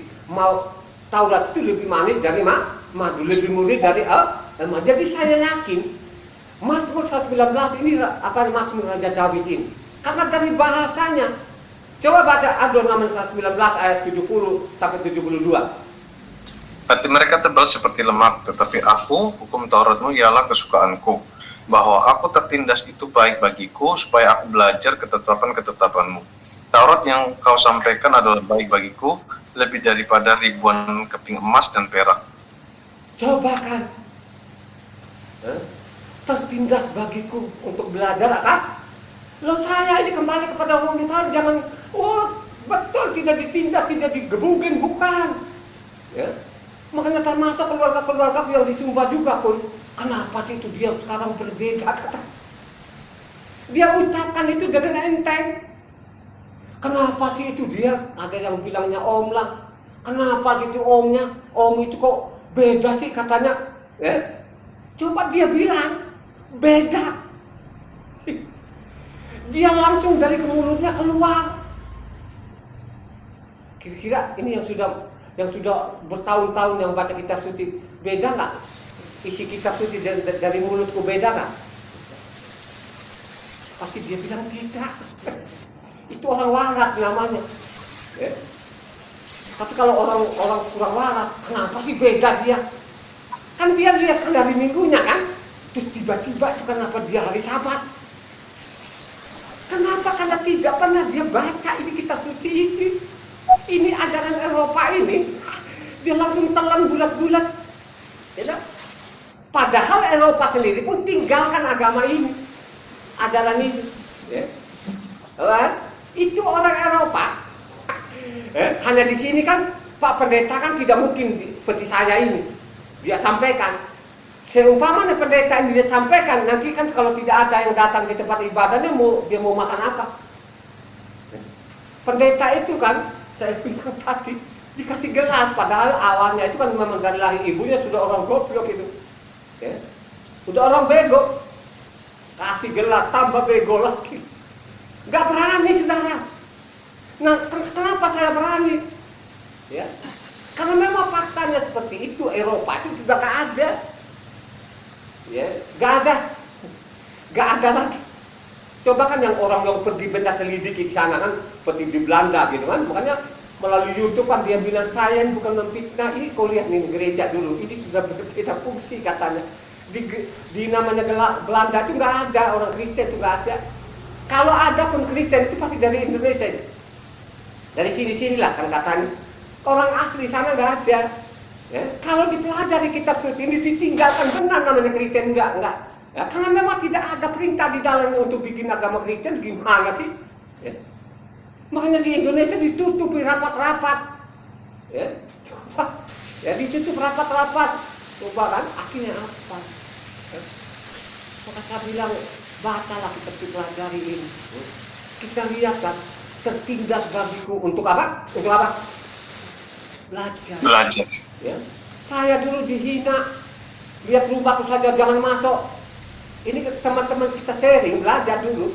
Tiba-tiba saya ini dia bilang sesat. Akhirnya apa yang mengatakan sesat? Pindah alam. Banyak sekali yang pindah alam. Waktu mereka pindah alam itu sebelum pindah alam benar-benaran sakit-sakitan dulu. Coba kan, ada yang cuci darah lah segala. Akhirnya pindah, banyak sekali ya. Yang kecam sama saya dulu pindah alam. Coba kan. Makanya bilang ada yang dari artis, ada yang dari TNI. Coba kan itu ada yang pindah alam sudah. Ya, karena orang-orang sekarang tuh lihat orang banyak. Wah, ini kan Kristen kan banyak. Gak banyak lagi di Eropa ini agamamu kan dari Eropa. Sudah tidak ada, supaya kau sadar. Ya. Makanya saya bilang saya ulang-ulang kan. Saya ulang-ulang terus ini. Kan ini teman Ibu Ana kan ada yang di Swiss sana itu. Mbak Ana, di Swiss itu nggak ada Kristen, Mbak. Itu Perancis itu nggak ada, Mbak. Semua sana itu seperti Jerman, Perancis, Itali, semuanya itu udah nggak ada, Mbak. Apalagi Swiss ini kan nggak ada. Kalaupun ada di Swiss ini, Mbak, yang Kristen itu dari Indonesia lah, Asia lah kan. Kalau orang Swiss sendiri nggak ada itu katanya. Padahal namanya Swiss ini apa? Nongol namanya perjanjian baru ini, yang namanya Luther King. Ya. Selain Luther King kan ada namanya John Calvin, gitu kan? John Calvin itu ajaran namanya kan apa? Karismatik itu. Ya. Nggak ada katanya, tidak ada lagi di sini. Kalau orang pelajari kitab suci ini, Kejadian sampai Wahyu, ya, pasti dia akan tinggalkan. Tapi kalau dia baca dari Kejadian sampai Wahyu, pasti dia kembali kepada hukum Taurat. Tapi kalau hanya dia baca dari Matitia sampai Wahyu, kebanyakan namanya ateis, yakin itu. Pasti tidak percaya Tuhan itu. Karena memang di dalam isi kitab sucinya terbolak-balik. Coba Ibu Ana, kan saya bilang Ibu Ana, kalau kau baca namanya Injil Yohanes pasal pertama ayat 18 itu dengan namanya Yohanes 3 ayat 13, pasti dia bilang Ibu Ana ini orang-orangnya bukan orang orang Yahudi itu namanya juga John kan, yang menulis ini kan John gitu. Betul itu sih yang menulis John. Tapi kalau dia Yohanes nggak mungkin kan, ya nggak mungkin, karena dia bilang tidak ada satu orang pun yang melihat Tuhan. Padahal di dalam kitab suci beberapa nabi melihat Tuhan. Jadi kalau Ibu Ana ini orang-orang cerdas seperti ini nggak akan mau, ini penipu, kakak yakin itu. Ya. Dia bilang ini penipu. Berarti orang ini dia tidak pernah membaca namanya kitab Taurat dan kitab para nabi. Ya. Padahal di dalam kalau kita baca kitab Taurat, kitab para nabi ada yang melihat Tuhan, amin. Makanya Tuhan kita dengan Tuhannya bangsa-bangsa itu berbeda. Dia bermakhluk. Sebelum dia turun jadi manusia itu dilihat. Begitu nggak ada? Ya. Ada kan nabi-nabi yang pernah lihat Tuhan? Ada. Nah, itu ada saja pun dia bilang yang baru kemarin loh, ada baca kitab, ada katanya. Ya. Makanya nanti kalau dia baca ada namanya apa Yohanes 1 pasal 1 ayatnya 18, pasti ada bilang ini penipu. Ya, pasti ada bilang lagi penipu. Ya, berarti ini kitab-kitabnya Kristen ini penipu semua. Ya kan, saya berani ini saudara. Ya, saya berani. Kenapa saya berani? Masih banyak keluarga yang belum menerima Taurat ini. Mereka menantang sampai sekarang. Tapi akhir mereka jungkir balik. Ya, sakit-sakitan segala macam. Sedih melihatnya. Ya, sangat sedih. Ya. Jadi kita lihat di sini kan tertindak bagiku untuk belajar. Adakah yang belajar? Tidak ada. Ya, bahkan tidak ada loh saudara. Ya, cuek saja. Kita lihat lagi Tadi Mazmur 19 ayat 94 sampai 95. Coba baca. 92 sampai 93. Mazmur 19 ayatnya 92 sampai 93. Perhatikan di sini. Sekiranya Tauratmu tidak menjadi kegemaranku, maka aku telah binasa dalam sengsaraku. Untuk selama-lamanya aku tidak melupakan titah-titahmu, sebab dengan itu engkau menghidupkan aku. Coba kalau tidak jadi kegemaranku ini, saya lamar Goliat sudah mati. Ini Raja Daud, saya yakin ini Taurat apa Mazmur 9 Raja Daud ini. Kalau tidak jadi kegemaranku, Taurat ini sudah mati.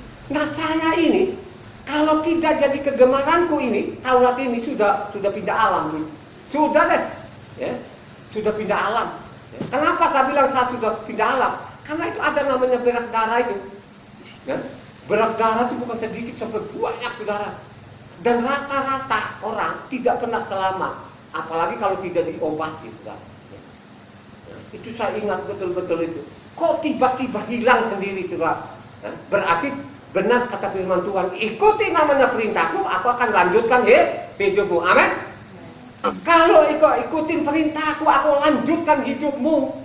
Ya, kan begitu janjinya Tuhan. Amin. Coba kita lihat, kita buktikan itu. Apanya Ulangan 4 ayatnya 40 ada.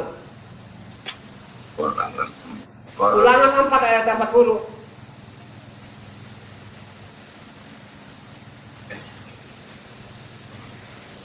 Berpeganglah pada ketetapan dan perintahnya yang ku sampaikan kepadamu pada hari ini, supaya baik keadaanmu dan keadaan anak-anakmu yang kemudian, dan supaya lanjut umurmu di tanah yang diberikan Yahweh Tuhanmu kepadamu untuk selamanya.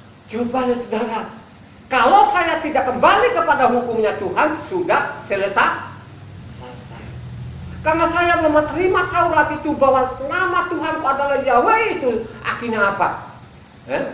Dilanjutkan namanya hidupnya. Umurku sekarang mau masuk 71 tahun, masih sehat.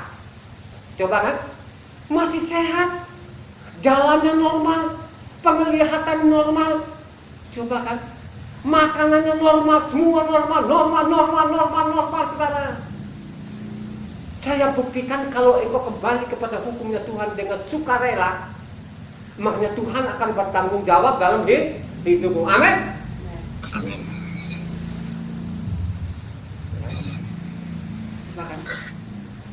Cuma kalau kita baca Amsal 3, ya, jadi namanya pengetahuan itu saudara, supaya engkau memiliki pengetahuan yang benar itu dipelajari namanya isi kitab suci, dan pasti engkau selamat. Kalau engkau mengeluh pengetahuan yang benar itu, Tuhan akan lanjutkan hidupmu. Amin. Dia akan lanjutkan. Ya.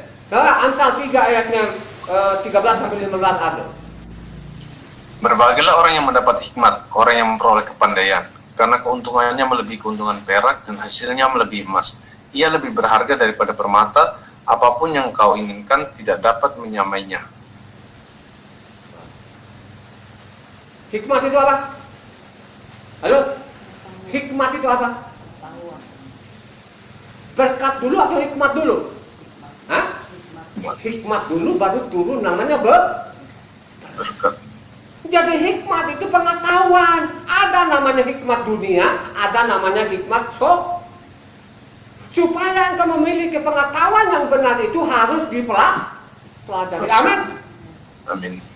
Ado ini kan apa, sarjana teknik. Ya. Ado ini sarjana teknik sipil. Coba kan. Kalau Ado ini tidak belajar, dia tidak mungkin dikasih gelar tadi itu ST, sarjana teknik. Gak mungkin. Karena dia belajar, akhirnya apa? Ya? Dia lulus dengan nilai yang bagus. Begitu juga hal-hal surgawi. Ya? Supaya engkau memiliki hikmat yang benar, dipelajari namanya isi kitab suci. Amin. Amin. Kan itu. Ya. Kalau engkau ajaran pendeta-pendetamu, lu tidak pernah akan dapat seperti ini. Ya. bagaimana dia pokoknya ajarannya dia ajaran utamanya salib Yesus katanya. Dengan ditebus dosa kita sudah selesai, mau dosa apapun sudah dihapus. Ini kan ajaran-ajaran hantu yang begini ini, ya. Tebus dosa. Ya. Dia tidak membedakan namanya pendeta peko-peko ini tebus dosa, ya, dengan menghapus dosa. Ini orang-orang pintar di depan saya ini menghapus dengan menebus dosa itu yang benar yang mana? Nah, Menghapus. kalau orang-orang yang sekolah benar seperti Ado ini kan dia bilang yang benar itu menghapus bukan menebus dosamu. Ya. Gimana sih? Lo yang apanya dosamu ditebus terus lo dibuang gimana sih? Ya. Lagi pula di dalam kalau kita belajar kitab suci yang benar kan, yang dia tebus dosa, yang dia hapus dosa itu orang-orang yang kembali kepada hukumnya tuh Tuhan. Amin. Itu ada bahasanya, ada ayatnya kok. Dia datang di bumi, dia cari anaknya. Dia tidak pernah mencari namanya orang Yunani. Dia tidak pernah mencari orang-orang Romawi. Ya? Karena yang menghancurkan namanya tatanan Tuhan, siapa yang menghancurkan? Dari bangsa mana? Ya?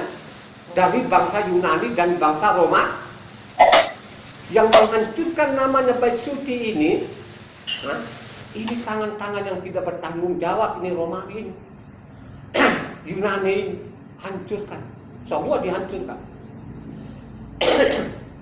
Itulah kebanggaan orang Indonesia. Jadi orang Indonesia ya, Eropa sudah tidak ada lagi. Dia sadar gitu kan, dia sadar. Jadi sangat jelas di situ tadi, Amsal 3 tadi, ya, supaya kita memiliki hikmat yang benar itu, pengetahuan yang benar itu, kita belajar kitab suci. Amin.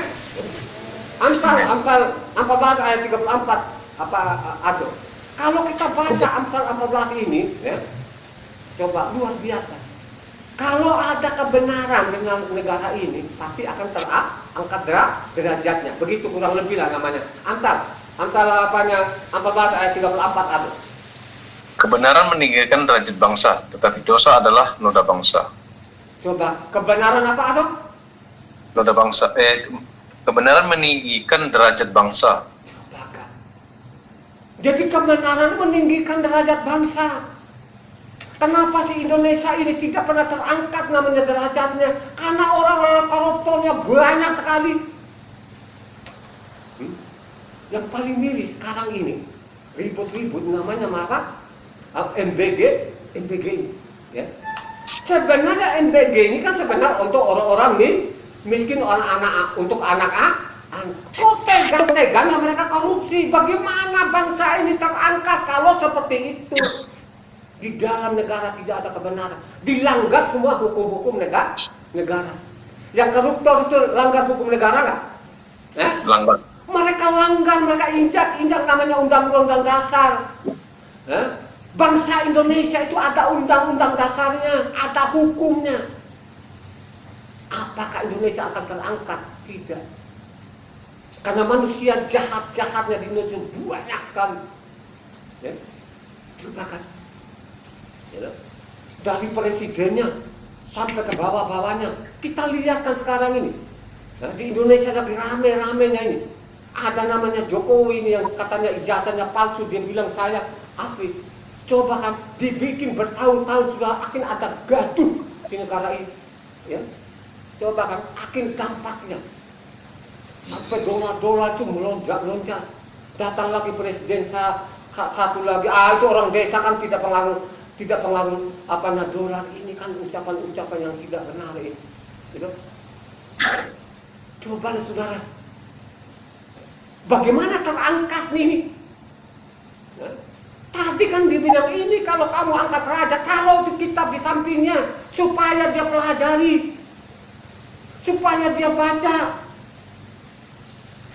Akhirnya berjalanlah waktu ini bangsa juga jahat juga ini sudah ditinggalkan hukum Taurat. Makanya saya bilang kita negara kita ini kalah. Masa Malaysia itu kecil kalah. Kecil itu apa? Apanya Singapura kecil banget. Coba kan, mungkin orang bilang segede blok M katanya. masa lu kalah ini, ya? Karena dia, kenapa dia itu terangkat namanya bangsa-bangsa seperti itu? Karena dia patuh namanya undang-undang negaranya. Kalau Indonesia, coba kan, apakah di Indonesia ada yang takut Tuhan? Tidak ada.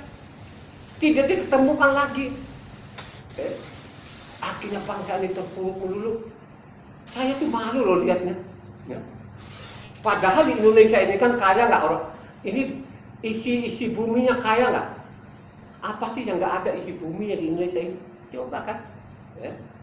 Akhirnya sekelompok manusia yang kuasa ini sudah. Karena mereka tidak paham namanya undang-undang dasar itu. Kenapa mereka tidak paham? Mereka baca juga tidak ngerti. Itulah yang terjadi sampai saat ini. Ya. Saya sampaikan gini, saya juga pembayar pajak kok. Saya di negara ini saya pembayar pajak. Pengusaha itu kan bayar pajak. Itu kan kalau kita lihat namanya bangsa Indonesia ini kan gitu kan juga ada. Negara ini dilengkapi namanya ada undang-undangnya. Ada hukumnya. Tapi seenak-enak mereka lipat itu. Gila benar-benar, masa bilang orang Indonesia itu memang paling berani dalam segala hal. Ya kan? Kita lihat kan kerohanian ini. Seenak-enaknya dia mimbar, Taurat nggak berlaku. Nah kalau sudah tidak berlaku, kau buang namanya ke isi batu, mau jadi apa? Akhirnya mencuri, merasa mencuri. Sikat istri orang tidak merasa sikat istri orang. Sikat namanya suami orang. Yang paling fatal itu kalau lu sudah punya suami, lu sikat lagi suami orang, itu paling fatal. Kalau laki-laki yang mungkin masih mending-mendingan sedikit lah saudara ya. Saya ingat baik-baik ya. Nah, yang anak-anak Tuhan itu. Makanya sudah saya bilang Ina ini, kalau ada yang kau cintai Ina, cintai betul. Ya. Apapun nanti terjadi, mau susah dengan senang, pokoknya itu saja. Ya. Kalau suatu saat nanti ada suami sikat lagi kalau apa istilah sekarang pelakor ya, pelakor ya, itu namanya diistilahkan di Jakarta itu pelakor. Jangan, ya, mengenai sebetul kau jadi ibu rumah tangga yang benar. Nah, dari kecil anakmu doktrin memang ajari tiap hari, ya, sayangi suami, ya kan? Itu kebenarannya begitu, ajaran Taurat seperti itu. Supaya engkau tidak menyimpang, supaya engkau takut kepada Tuhan, itu tujuannya Tuhan. Makanya sama Taurat itu sangat baik. Jadi hukumnya Tuhan ini tidak benar-benar sulit dan sangat baik. Taurat itu supaya tidak merugikan satu sama lain. Tujuannya Tuhan seperti itu. Kan gitu kan? Ya. Kalau di bangsa ini benar-benar ada kebenaran, dia taati hukum, makanya bangsa akan terangkat. Begitu juga kerajaan surga. Ya. Kalau benar-benar kau lakukan namanya apa yang diperintahkan Tuhan, pasti lu ketemu namanya kerajaannya. Amin. Itu isi kitab sucinya begitu, gitu kan? Amsal 30 ayat 2 sampai 3. Perhatikan juga nih Amsal 30 ini ayat 2 sampai 3 ini. Perhatikan, coba baca Ado yang keras. Sebab aku ini lebih bodoh daripada orang lain. Pengertian manusia tidak ada padaku, juga tidak kupelajari hikmat. Sehingga tidak dapat kukenal yang maha kudus. Coba kan, karena aku tidak mempelajari namanya isi kitab suci ini, akhirnya apa? Bodoh. Makanya saya bilang ini orang Indonesia ini banyak yang tolol. Pendetanya pekok, di depannya juga pekok. Coba kan, coba namanya si Ado ini, ya, lulus dengan nilai bagus, ya. Coba kan, terus dia pergi di situ, dengerin orang pekok. Nah kalau kau sudah dengerin orang pekok, termasuk juga lo pekok juga. Makanya saya bilang mungkin si Ado aja ini yang mungkin yang sadar sekarang. Ya. Saya yakin Ado itu kan dia nggak mungkin kaki kanannya sahabat, kaki kirinya minggu, nggak mungkin, gitu? Nggak mungkin, kecuali dia nekat aja. Ya. Tapi kalau sudah nekat seperti itu nanti, kalau seperti melawan Tuhan, nggak ada ampun, saudara ya. Jadi orang-orang yang sudah tahu kebenarannya, terus dia meninggalkan, itu hukumannya lebih berat. Yakin lebih berat, ya. Lah. Nah itulah kejadian yang sebenar-benarnya di sana. Pengetahuan itu betul-betul kita harus miliki, gitu kan? Supaya kita memiliki pengetahuan itu dipelajari kitab suci ini secara kontinu, ya. Saya kan 26 tahun loh, saudara, 200-an lebih, 226 kali. Bayangkan saya baca kitab suci ini 26 tahun, 226 kali. Coba bayangkan aja sekarang ya, tanpa berhenti loh. Sehingga saya tahu namanya isi kitab sucinya. Sehingga saya berani pendeta-pendeta itu saya lawan. Jangan lo STH, enggak level. Cari dokter-dokter. Tapi di sini di Jakarta itu banyak dokter kabur. Enggak berani, sekak-sekak itu. Ya. Ada yang dokter-dokter dari Amerika ngomong sekak itu nggak mau lagi sekarang, kabur dia. Ya. Kabur aja. Kita langsung intinya, kita buka kitab suci ini, ya, gitu loh. Kita jangan katanya. Kalau kita sharing, kalau kita diskusi itu pakai pasal dan ayat. Nah, ini baru orang berkualitas, gitu loh. Ya. Nah, gitu ya. Makanya saya bilang, ini depan-depan saya ini kan orang-orang yang ilmunya sangat memadai. Bukan orang-orang sembarangan loh, saudara, yang saya di depan saya ini. Tapi di depan saya ini orang-orang yang nggak sembarangan, saudara. Ya. Dia nggak sembarangan. Kenapa seperti itu? Karena dia pelajari kitab suci dengan benar, dengan baik, saudara. Coba kita lihat kan, dicatat oleh nabi-nabi begitu pentingnya namanya apa? Pengetahuan itu. Pengetahuan itu menyelamatkan nggak? Aduh, pengetahuan itu menyelamatkan nggak? Menyelamatkan. Baca namanya Yesaya 33 ayat 6. Masa keamanan akan tiba bagimu, kekayaan yang menyelamatkan ialah hikmat dan pengetahuan. Takut akan Yahweh, itulah harta benda Sion. Coba. Yang menyelamatkan itu uangmu atau pengetahuan, aduh? Pengetahuan. Sebelum kita dapat uang itu, uang dulu atau pengetahuan dulu? Pengetahuan dulu. Pengetahuan dulu, aduh. Coba. Yang menyelamatkan engkau, kalau engkau memiliki pengetahuan akan firman, akan keselamat. Tujuannya itu. Kalau kau nggak ngerti juga ini kebangetan. Tapi kalau Ado bilang kan, yang menyelamatkan apa? Pengetahuan. Uang dulu atau pengetahuan. Orang tahu itu pasti dibilang pengetahuan dulu. Gitu. Itu ketahuan, saudara. Kalau kita baca lagi Yeremia, saya mengatakan kalian ini, kalian pintar ini, supaya tidak terkecoh namanya ajaran-ajaran penipu itu yang dimimbarin di Indonesia ini. Baca namanya Yesaya, itu ke Yesaya kan 66 pasal, Yeremia kan 52 pasal, Yehezkiel itu kan 48 pasal. Ini kalau kamu baca lengkap. Kalau kamu sudah baca lengkap di sini, saudara, wow, luar biasa. Tidak mungkin kamu jadi orang sembarangan. Ya? Dan tidak mungkin juga lu bilang saya bangga jadi orang Kristen. Gak mungkin. Kamu. Ya? Karena ini dicatat kelakuan orang-orang Israel ini. Ya? Israel itu apanya biji matanya Tuhan gak ya? Dulu hanya dia banyak Israel itu, kekasihnya lah, biji matanya lah. Makanya tapi dikecam, tolol, bodoh, pokok. Kalau Kristen itu bukan pokok lagi, apa dulu kan mereka tidak tahu lagi lah. Ya. Ini saya kritik kitab suci. Coba Yeremia 9 ayatnya 22 sampai 24, 23 sampai 24 ada. Beginilah firman Yahweh. Janganlah orang bijaksana bermegah karena kebijaksanaannya. Janganlah orang kuat bermegah karena kekuatannya. Janganlah orang kaya bermegah karena kekayaannya. Tetapi siapa yang mau bermegah, baiklah bermegah karena yang berikut. Bahwa ia memahami dan mengenal aku, bahwa akulah Yahweh yang menunjukkan kasih setia, keadilan dan kebenaran di bumi. Sungguh semuanya itu kusukai. Demikianlah firman Yahweh. Coba lihat, saudara.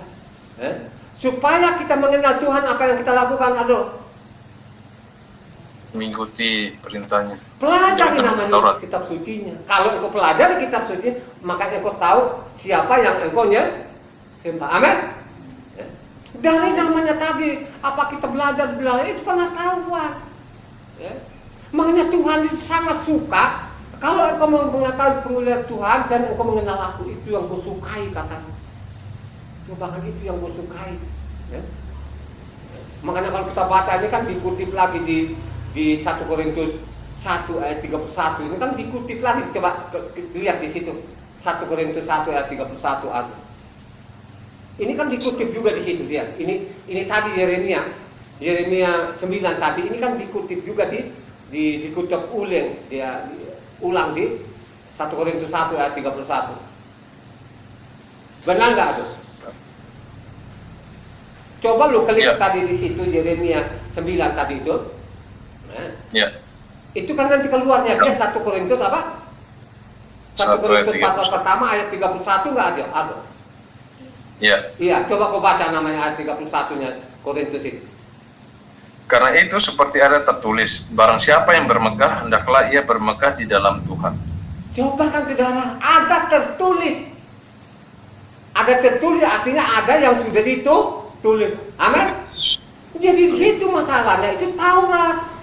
Makanya saya mengatakan itu namanya Yahshua, Tuhan Yahweh ini tidak perintahkan murid-muridnya untuk meninggalkan hukum Taurat, tidak ada. Tidak pernah ada. Apalagi namanya bikin namanya agama Kristen, tidak ada. Itu agama Kristen itu hayalan dari mulut ke mulut. Akhirnya banyak orang bego. Ya. Ajaran-ajaran Kristen ini banyak orang bego dan nanti sia-sia. Gitu? Makanya saya bilang sebelum terlambat kembali kepada hukum Tuhan. Sebelum terlambat. Makanya kita lihat kan luar biasa ini. Zaman namanya Esra dengan zaman Esra ini itu raja siapa? Zaman Esra itu namanya raja. Zaman Esra itu di mana posisinya mereka? Di Israel atau di mana? Di Babel. Di namanya di Babel. Raja siapa namanya? Raja Artasasta. Raja Artasasta itu raja benar nggak? Percaya Taurat nggak? Dia percaya Taurat. Jadi di sana ini, makanya saya bilang Ado, kalau namanya Kristen itu namanya apa? Kambing yang apa? Berbulu apa?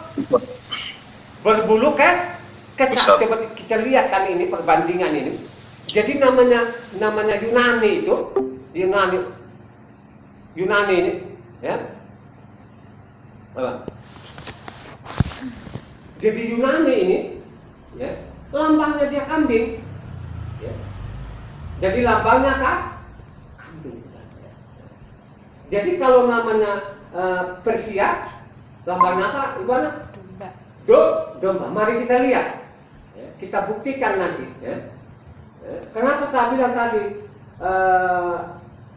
di Babel sana itu atau Raja Persia ini namanya Artasasta ini raja percaya kepada Tuhan dan percaya Taurat.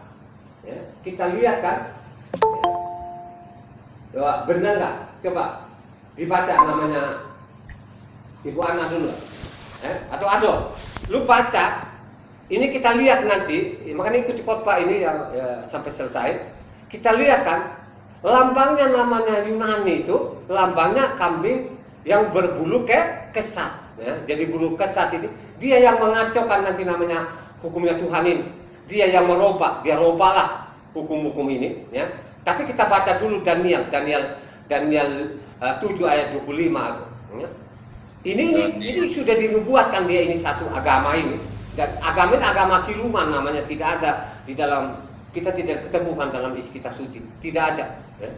Ada memang kata Kristen itu tudingan aja. Coba kita lihat namanya Daniel 7 ayat 25 atau. Ia akan mengucapkan perkataan yang menentang yang maha tinggi dan akan menganiaya orang-orang kudus milik yang maha tinggi. Ia berusaha untuk mengubah waktu dan hukum, dan mereka akan diserahkan ke dalam tangannya selama 1 masa dan 2 masa dan setengah masa. Jadi kalau kamu baca namanya Daniel 7, baca juga Daniel pasal 8. Yang dimaksud dia penganiaya ini adalah namanya Yunani ini, ya. Jadi Yunani lah ini yang rubah waktu dan apa? Hukum. Yang dia rubah waktu sekarang kan waktunya Tuhan kan petang ke petang. Tapi dia rubah namanya jadi tengah malam, ya. Begitu juga lah namanya apa yang merubah hukum. Hukum sekarang di dalam hukum Taurat itu namanya ibadah mingguannya namanya apa? Sabat. Apanya hari raya tahunan namanya apa? Pesak dan pondok Daud. Ya. Itu dirubah sama dia ini. Berubah semua sekarang. Jadi sekarang itu namanya Sabat jadi Minggu, pondok Daud jadi Natalan, namanya Pesak jadi Jumat Agung. Itu sudah dinubuatkan. Nah sekarang kita lihat di situ bahwa dia ini benar-benar dia ayat pasal 8-nya situ, ya. Dia namanya ibadah Pasik itu ayat 12. Daniel 8 ayat 12 dulu. Suatu kebaktian diadakan secara fasik menggantikan korban sehari-hari, kebenaran dihempaskannya ke bumi, dan apapun yang dibuatnya semuanya berhasil. Jadi ibadah pasiknya misalnya ibadah mingguan ini kan. Kalau ibadah mingguan itu dalam kitab sucinya kan namanya hari Sabat. Tapi seenaknya dia dipindahkan ke minggu. Ini namanya pasik namanya. Ya. Sengaja loh, ya. Nah, kita lihat lagi. Coba kita lihat ayatnya 20 sampai 21. Tadi namanya Daniel 8 ayat 20 sampai 21. Kita lihat di situ namanya Persia itu lambangnya domba. Domba jantan yang kau lihat itu dengan kedua tanduknya ialah raja-raja orang Media dan Persia. Dan kambing jantan yang berbulu kesat itu ialah raja negeri Yunani. Dan tanduk besar yang di antara kedua matanya itu ialah raja yang pertama. Jadi ingat ya, namanya Kristen ini memangnya dia ini. Mana Kristen kalau kita baca di dalamnya, oh benar, dia robah semua hukum. Jadi dirobah semua nama Tuhan, semua dirobah sampai sekarang ini, sampai detik ini, ya. Makanya kalau kita lihat ayat 23 di bawah ya, dia pintar menipu. Coba ayatnya 23 di bawah, Daniel 8 ayat 23-nya. Dan pada akhir kerajaan mereka, apabila orang-orang fasik telah penuh kejahatannya, maka akan muncul seorang raja dengan muka yang garang dan yang pandai menipu. Jadi mereka menipu, pandai menipu. Yang dicatat di sini ini adalah raja Yunani. Karena zaman dulu dari Persia, ya, dari Babel, akhirnya mereka yang menjajah mereka adalah namanya bangsa Yunani. Habis Yunani lagi ditaklukkan Yunani, baru namanya Romawi, saudara. Romawi. Ya. Jadi zaman Yasua pada waktu turun di bumi itu kerajaan namanya Romawi. Itu yang dinubuatkan. Ya. Kenapa dia bilang kambing yang berbulu kesat? Yang bikin kesat ini, yang bikin rumit ini kitab suci ini namanya Yunani. Aneh? Yang bikin rusak. Gitu loh. Ya. Makanya kembali tadi Esra 7 ayat 6. Coba kita lihat ini. Jadi ada raja ini, Raja Artasasta ini, ya, utuslah namanya Esra ini supaya kembali kepada ke Yerusalem. Jadi yang mengutus ini dari Babel ini namanya Raja Artasasta ini. Jadi Raja Artasasta ini bukan orang Yahudi, bukan orang Israel, tapi dia orang Persia, ya. Karena dulu ada dua terbagi. Kalau Media itu namanya Darius. Kalau Persia ini kalau nggak salah ini kan dia Raja Artasasta ini, ya. Coba ayat 6 itu. Daniel 7 ayat 6 ada. Esra ini berangkat pula dari Babel. Ia adalah seorang ahli kitab mahir dalam Taurat Mose yang diberikan Yahweh Tuhan Israel, dan raja memberi dia segala yang diingininya oleh karena tangan Yahweh Tuhannya melindungi dia. Coba, jadi Raja Artasasta ini raja benar ini utuslah namanya supaya kembali, supaya orang-orang Israel itu supaya mereka kembali kepada hukum Taurat lah, supaya bangun kitab suci, bangun bait suci lah. Ayatnya 10 sampai 11. Sebab Ezra telah bertekad untuk meneliti Taurat Yahweh dan melakukannya serta mengajar ketetapan dan peraturan di antara orang Israel. Inilah salinan surat yang diberikan Raja Artasasta kepada Ezra, imam dan ahli kitab itu, yang ahli dalam perkataan segala perintah dan ketetapan Yahweh bagi orang Israel. Jadi raja ini mengutus dia ini. Ternyata Artasasta ini kan bukan orang Israel, tapi dia raja benar juga. Gitu. Utuslah supaya kembali ke Yerusalem, ya. Supaya benar-benar pelajari, supaya kembali kepada hukum Taurat dan supaya bangun kembali namanya Bait Suci itu. Ayat 14. Oleh karena engkau disuruh raja serta ketujuh orang penasihatnya untuk mengadakan penyelidikan mengenai Yehuda dan Yerusalem dengan berpedoman kepada hukum Tuhanmu yang menjadi peganganmu. Supaya kembali pedomanmu itu ya, ingat, hanya Taurat segala. Ya. Jadi ini raja benar. Ya.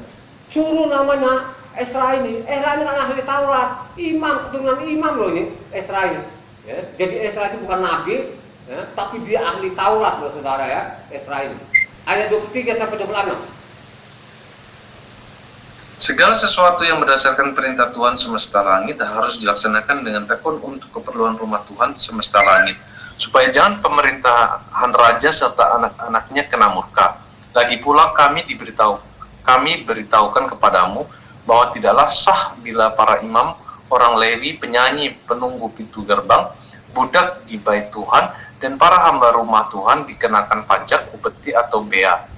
Maka engkau, hai Ezra, angkatlah pemimpin-pemimpin dan hakim-hakim sesuai dengan hikmat Tuhanmu yang menjadi peganganmu, supaya mereka menghakimi seluruh rakyat yang diam di daerah seberang sungai Efrat, yakni semua orang yang mengetahui hukum Tuhanmu, dan orang yang belum mengetahuinya haruslah kau ajar. Setiap orang yang tidak melakukan hukum Tuhanmu dan hukum raja harus dihukum dengan seksama, baik dengan hukuman mati maupun dengan pembuangan. Coba bayangkan aja saudara, siapa yang tidak melakukan hukum Taurat itu hukum mati aja. Wih, raja ini luar biasa, saya anggap luar biasa loh Artasasta ini. Ya. Artasasta luar biasa, tegas loh saudara. Siapa yang tidak melakukan Taurat dan hukum raja, habis dia. Tegas loh saudara, ingat baik-baik ya. Makanya saya bilang pelajari namanya kitab Mose dan kitab para nabi ini dan surat-surat ini supaya engkau tidak ditipu. Ya. Saya bilang, sudah banyak keluarga kita ini yang mati sia-sia. Ya. Kalau engkau memiliki pengetahuan akan kebenaran, ya, pasti engkau punya dasar yang benar. Dasarmu apa? Taurat adalah dasarmu, ya. Pondasimu. Kalau benar-benar kau duduk di atas yang benar tadi itu Taurat kembali kepada engkau memiliki dasar yang benar. Dasar itu adalah namanya hukum Taurat. Hukum Taurat itu sebagai akar, sebagai pondasi, gitu kan? Tapi kalau kau tidak mau melakukan Taurat ini, sama saja namanya bangunan yang dibangun di atas pasir. Coba baca Matitia 7 ayat 20 sampai 27 atau yang keras. Ini setiap orang yang mendengar perkataan ini sekarang orang-orang yang dimaksud itu namanya Matitia 7 ayat 24 sampai 27 ini. Setiap orang yang mendengar perkataanku ini dan melakukannya, ia sama dengan orang yang bijaksana, yang mendirikan rumahnya di atas batu. Kemudian turunlah hujan dan datanglah banjir, lalu angin melanda rumah itu, tetapi rumah itu tidak rubuh sebab didirikan di atas batu.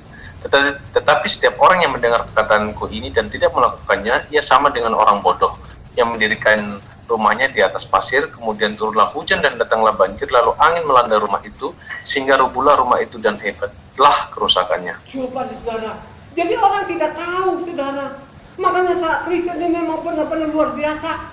Ya.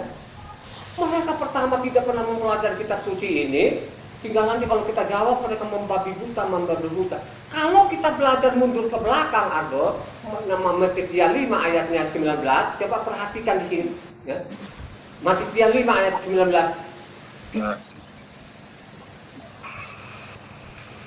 Yang dimaksud tadi dasar itu, kalau orang melakukan apa yang dilakukan, yang dimaksud itu Taurat. Kalau kita kembali kepada Taurat, ya seperti kita fondasi yang benar. Akhirnya gali, taruh batu, ada masalah segala macam, tetap namanya kokoh. Ya, tidak mati sia-sia lah. Ya. Coba baca namanya Matitia 5 ayat 19 itu ada. Karena itu siapa yang meniadakan salah satu perintah hukum Taurat sekalipun yang paling kecil dan mengajarkannya demikian kepada orang lain, ia akan menduduki tempat yang paling rendah di dalam kerajaan surga.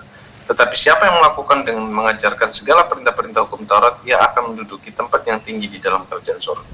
Coba siapa yang meniadakan satu titik, satu iota masuk neraka. Jadi ingat ya, di situ yang terendah itu namanya neraka loh saudara. Bukan saya loh saudara. Ya. Makanya saya bilang Kristen ini tunggu waktunya, nanti suatu saat nanti akan berbelut. Ini sekarang kan sudah mulai tergenapi, ada gempa. Nah sekarang gempa di Jepang, ada di Venezuela, di mana-mana ada gempa-gempa besar loh saudara ya. Sekarang ini. Ya. Jadi semua ini kayaknya sekarang ini tinggal bos besar ini datang ini. Ya. Pada waktu dia datang kedua kalinya, bukan seperti dulu waktu dia jadi manusia, jadi tukang kayu diolok-olok. Sekarang dia datang kedua kalinya, coba aja. Itu orang Kristen itu akan jungkir-jungkir saudara, akan dia hajar loh. Bukan saya loh ancaman tadi. Siapa yang meniadakan satu titik satu iota masuk namanya neraka. Amin atau? Amin. Tinggal kalau mendengar hari ini masih keraskan hati mulu buat suster yang nggak tahu deh, ya. Coba kan? Jadi Taurat itu sebagai dasarnya, ya. Makanya kalau kita baca namanya Mazmur 18 ayatnya 13 sampai 15 ada. Kembali kepada Mazmur 18 ayat 13 sampai 15. Maka Yahweh mengguntur di langit yang maha tinggi memperdengarkan suaranya. Dilepaskannya panah-panahnya sehingga diserahkannya mereka. Kilat bertubi-tubi sehingga dikacaukannya mereka. Lalu kelihatanlah dasar-dasar lautan dan tersingkaplah alas-alas dunia karena hardikmu, ya Yahweh, karena hembusan nafas dari hidungmu. Coba tadi ada Mazmur 18 ayat 13 sampai 15. Mazmur 18 ayatnya 13 sampai 15. Ya, Tadi benar itu? benar. Benar. Ulang lagi deh. Sekali lagi Mazmur 18 ayat 13 sampai 15. Maka Yahweh mengguntur di langit yang maha tinggi memperdengarkan suaranya. Dilepaskannya panah-panahnya sehingga diserahkannya mereka. Kilat bertubi-tubi sehingga dikacaukannya mereka. Lalu kelihatanlah dasar-dasar lautan dan tersingkaplah alas-alas dunia karena hardikmu, ya Yahweh, karena hembusan nafas dari hidungmu. Tapi kayaknya nggak begini nih. Coba, mungkin agak keliru saya catat ini. Nah, tapi kita kembali. Jadi namanya Taurat itu sebagai jalan. Sebagai jalan nggak? Taurat itu sebagai dasar. Makanya kalau kita belajar namanya Yohanes 14 ayat 6, ya, Yohanes 14 ayat 6 mengatakan, Yohanes 14 ayat 6. Kata Yesua kepadanya, Akulah jalan dan kebenaran dan hidup. Tidak ada seorang pun yang datang kepada Bapa kalau tidak melalui aku. Ya. Jadi dia bilang, akulah apa? Jalan. Jalan. Aku adalah Jalan dan kebenaran kebenaran. dan hidup. Tidak ada satu orang pun ketemu Bapa kalau tidak melalui Aku. apa sih maksudnya di situ? Kan katanya kalau Kristen kebablasan, firman menjadi manusia. Yang sebenarnya bukan begitu. Yang sering berfirman itu, yang sering kita dengar suara, kita tidak lihat ujungnya, sudah menjadi anak manusia. Contoh misalnya Filipi 2 ayatnya 6-7, mengambil rupa manusia kan gitu. Dia mengambil rupa yang mengambil rupa manusia, dia adalah Yahweh itu sendiri. Amin. Kalau engkau baca namanya khususnya Yesaya loh saudara ya. Jadi Yesaya itu harus dibaca ya. Yesaya itu dibaca loh ya, baru kita mengerti lah ya. Yang dimaksud itu akulah jalan dan kebenaran yang dimaksudkan Taurat. Tidak melalui Taurat tidak mungkin namanya ketemu namanya Tuhan. Amin. Kan begitu sebenarnya di situ gitu kan. Perlu nggak namanya kita belajar ya? Ajaran Tuhan itu memang dari kecil harus dididik anak-anak supaya apa? Supaya mereka terbiasa apa? Membaca kitab suci. Dengan mereka membaca kitab suci, ya, pasti mereka mengenal Tuhan yang benar. Ya, jadi dari kecil ya. Kita lihat di situ 1 Timotius 4. 1 Timotius 4 ayat 13 sampai 16. Nanti kita lihat kan ayat 16 itu. Ayat 16 mengatakan, ya, bukan menyelamatkan diri kita sendiri, termasuk juga mungkin keluarga kita lah, mungkin orang lain lah, seperti itu kan. Kalau kita mau belajar isi kitab suci yang benar. Coba 1 Timotius 4 ayatnya 13 sampai 16. Sementara itu sampai aku datang bertekunlah dalam membaca kitab-kitab suci, dalam membangun dan dalam mengajar. Jangan lalai dalam mempergunakan karunia yang ada padamu, yang telah diberikan kepadamu oleh nubuat dan dengan penumpangan tangan sidang penatua. Perhatikanlah semuanya itu, hiduplah di dalamnya supaya kemajuanmu nyata kepada semua orang. Awasilah dirimu sendiri dan awasilah ajaranmu. Bertekunlah dan dalam semuanya itu, karena dengan berbuat demikian engkau akan menyelamatkan dirimu dan semua orang yang mendengar engkau. Coba kalau kita perhatikan tadi, bertekunlah membaca kitab suci, saudara. Bukan hanya menyelamatkan orang lain, menyelamatkan dirimu dulu. Amin. Ya. Amin. Sekarang Aldo ini, dia mau menyelamatkan adik-adiknya, Aldo dulu menyelamatkan dirinya, iya nggak? Benar begitu nggak? Ya. Atau orang lain dulu kita selamatkan? Yang benar yang mana? Diri sendiri dulu. Menyelamatkan dirinya dulu.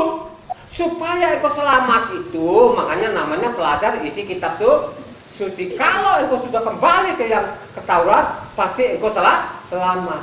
Nah, kalau kau sudah mengerti namanya isi kitab suci, transferkan kepada orang lain, ajarkan kepada orang lain. Itu maksudnya tadi namanya 1 Timotius 4. Amin. Gitu lah. Jadi menyelamatkan dirimu itu artinya kalau engkau kembali kepada hukumnya Tuhan, pasti engkau selamat dan bagikan juga kepada orang lain. Begitu nggak maksudnya? Iya. Itu maksudnya begitu. Ya. Jadi bertekun membaca kitab suci itu penting. Yang kau banting tulang banting sekarang ini, itu umurmu 70, 80 tahun sudah mati. Dan apa yang kau cari banting tulang tidak masuk dalam kuburan. Ya. Tapi kalau namanya maka rohani menurut Taurat ini tadi itu namanya abadi. Amin. Amin. Bukan bilangnya namanya makanya semani kita sekarang kita banting tulang tidak penting, ya penting juga, gitu kan? Dan Tuhan juga mengajarkan seperti itu. Ya tapi jangan timpang banget deh. Lu jungkir balik jungkir, akhirnya namanya kerohani menol. Akhirnya apa sekarang? Coba kita lihat kan. Sekarang orang jungkir balik jungkir, ya. Akhirnya apa? Dia memang dia kumpulkan duit, tapi apa? Dia kena penyakit. Ya. Akhirnya apa yang dia kumpulkan sekali habis lagi. Sopan, habis, ya. Habis kadang-kadang utang lagi, ya. Coba kan utang sana, utang sini. Kalau pada menit itu lebih enak kalau dia gadekan namanya apa? Slip gajinya dia. Biasanya itu BRI yang terima saudara ya, coba kan. Ya. Supaya benar-benar terpelihara hidupmu kembali kepada hukum Tuhan, cintai akan Taurat, mengaku bahwa Yahweh adalah Tuhanmu, dia akan menjamin. Seperti saya ini, saya dijamin. Yang dia jamin dulu apa? Nasi dulu atau kesehatan dulu? Sehat dulu. Ya. Makanya kalau kau makan sekalipun makan sedikit gitu kan, ya seperti dulu krisis ekonomi kan, perusahaan saya kan bangkrut lah, bukan saya aja, seluruh namanya Indonesia ini raksasa Indonesia jungkir sempala kan gitu kan. Coba dulu saya ini sampai satu telur itu, ya, kita bagi 4 orang. Nah bagaimana telur ini supaya nanti agak gede sedikit, kita campurin apalah, Ibu Ana ini kan campur apalah dia campurin situlah baru kita bagi loh saudara. Coba kan, pada waktu kita makan sehat, jadi dia jamin kesehatan saudara. Sehat aja gitu, nggak ada sakit. Kami nggak kenal rumah sakit. Jadi dulu saya nggak mau, ya. Pokoknya mau sakit apapun berlutut, pokoknya teriak kepada Tuhan, teriak aja lah kepada Tuhan Yahweh. Sembuh nggak? Sembuh. Makanya saya mengatakan saya dari tahun 2000 sampai saya bicara ini tidak pernah lagi berurusan dengan dokter, tidak berurusan lagi dengan obat-obat dari rumah sakit, nggak ada. Ya. Saya tidak salahkan dokter loh ya, ingat baik-baik loh, jangan sampai nanti salah dengar lagi. Dokter itu benar, ya, dia sekolah beneran. Tapi bagi saya nggak mau, karena saya ada Tuhan saya. Dokter namanya Yahweh Suwa, ya, bukan Yesus. Ingat baik-baik ya, lu kasih namanya Yesus sama dia ini, dia tidak pernah akan mau. Ingat ya. Jadi Tuhan kita bernama Yahshua ini, dia tidak pernah akan mau dikasih namanya Yesus. Ya. Nah, tahu di mana firman-Nya, di mana pernah dikasih namanya Baal atau Asera? Pernah nggak? Jadi Israel Utara itu yang bikin ibadah baru namanya Raja Yerobeam itu, jadi diganti namanya, namanya Baal atau Asera. Nah pada waktu namanya Nabi Elia adu dengan Nabi Baal tadi, panggilnya Baal. Kalau memang nama Tuhan itu Baal, ya, nanti akan turun, nanti akan terbakar ini korban ini. Coba kan, kalau kebaca namanya satu Raja-Raja 18 di sana, ya, ini adu namanya. Panggillah Baal, kan kata, mereka panggil Baal. Oh Baal, tolong begini, nggak ada bunyinya. Nah sekarang udah ada gantian, ya, udah ada taruh, ambil sapi nih, potong-potong taruh dia. Taruh di atas kayu. Nah, tapi nanti jangan boleh pakai api. Coba kan, lebih ekstrim lagi namanya Elia ini, dia bilang udah deh, itu disiramin air aja, disiramin air, kayu segala macam, penuhnya air lah gitu kan. Coba pada waktu dia panggil namanya Yahweh yang disembah Abraham, Ishak dan Yakub, akhirnya turun api menyambar namanya apa? Korbannya Elia. Makanya sekarang itu lu panggil Yesus, dia tidak akan pernah menjawab. Coba kan, banyak orang Kristen tolong Yesus dengan pengorbanan lu di kayu salib, sembuhkan aku. Kagak ada jawabannya, sampai jungkir kagak bakalan ada jawabnya. Gitu? Kenapa tidak ada jawabannya? Ya? Karena engkau tinggalkan namanya hukum. Coba kan. Makanya saya mengatakan dia korbankan nyawanya itu kepada siapa? Dia teteskan darahnya itu kepada siapa? Aduh saya tanya, lu kan pernah baca kitab suci ini. Yang dia teteskan darahnya itu kepada siapa? Aduh, yang menolak Taurat atau yang menerima Taurat? Yang menerima Taurat. Nah, itu atau pintar dia sekarang. Yang dia selamatkan itu, ya, adalah yang kembali kepada hukumnya Taurat. Ya. Aduh baca Galatia 4 ayat 4. Aduh.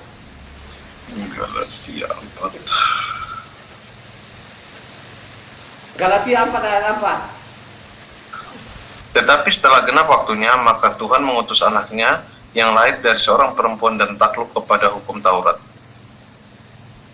Terus?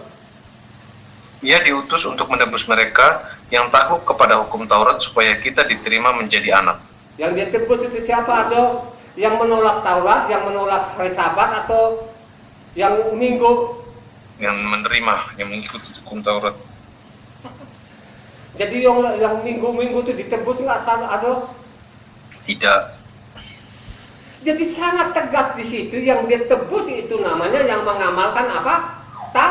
Taurat. Mengamalkan itu apa gimana? Ya? Ya? Melakukan patuh kepada Taurat.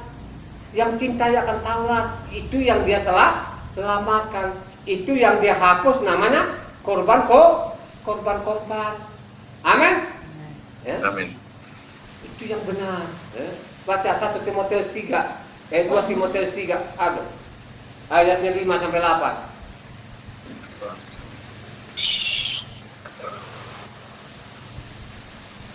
2 Timotius 3 ayatnya 5 sampai 8. Secara lahiriah mereka menjalankan ibadah mereka, tetapi pada hakikatnya mereka memungkiri kekuatannya.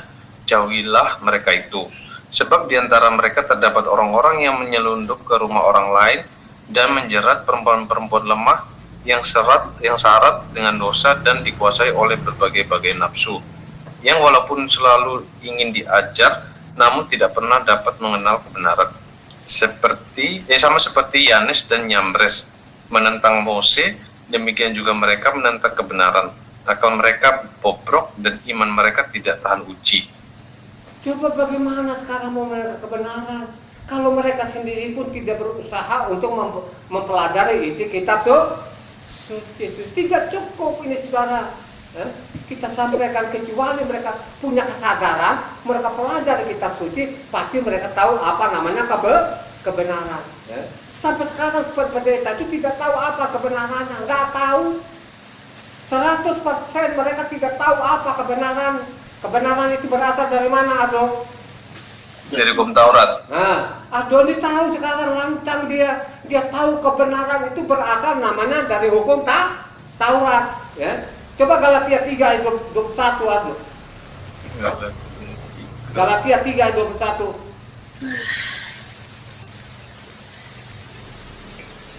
Kalau demikian bertentangankah hukum Taurat dengan janji-janji Tuhan? Sekali-sekali tidak. Sebab andai kata hukum Taurat diberikan sebagai sesuatu yang dapat menghidupkan, maka memang kebenaran berasal dari hukum Taurat. Jadi namanya apa? Kebenaran itu berasal dari mana, Ado? Hukum Taurat. Makanya dia bilang namanya firman itu adalah firman itu adalah Taurat. Taurat itu adalah kebenaran. Yohanes 17 ayat 17, Ado. Kalau itu baca kitab suci ayat Yohanes 17 ayat 17. Kuduskanlah mereka dalam kebenaran, firman-Mu adalah kebenaran. Jadi firman adalah kebenaran. Firman itu adalah namanya Taurat. Kebenaran itu berasal namanya Taurat. Amin. Amin. Coba lanjut ke bawah, terakhir ini 14 sampai 17 tadi 2 Timotius 3 ayat 14 sampai 17. Kembali tadi 2 Timotius 3 ayatnya 14 sampai 17. Tetapi hendaklah engkau tetap berpegang pada kebenaran yang telah engkau terima dan engkau yakini, dengan selalu mengingat orang yang telah mengajarkannya kepadamu. Ingatlah juga bahwa dari kecil engkau sudah mengenal kitab suci yang dapat memberi hikmat kepadamu dan menuntun engkau kepada keselamatan oleh iman dalam Hamasya Yeshua. Segala tulisan yang diilhamkan Tuhan memang bermanfaat untuk mengajar, untuk menyatakan kesalahan, untuk memperbaiki kelakuan, dan untuk mendidik orang dalam kebenaran. Dengan demikian, tiap-tiap manusia kepunyaan Tuhan diperlengkapi untuk setiap perbuatan baik. Peganglah Ado kebenaran. Kebenaran itu berasal dari mana?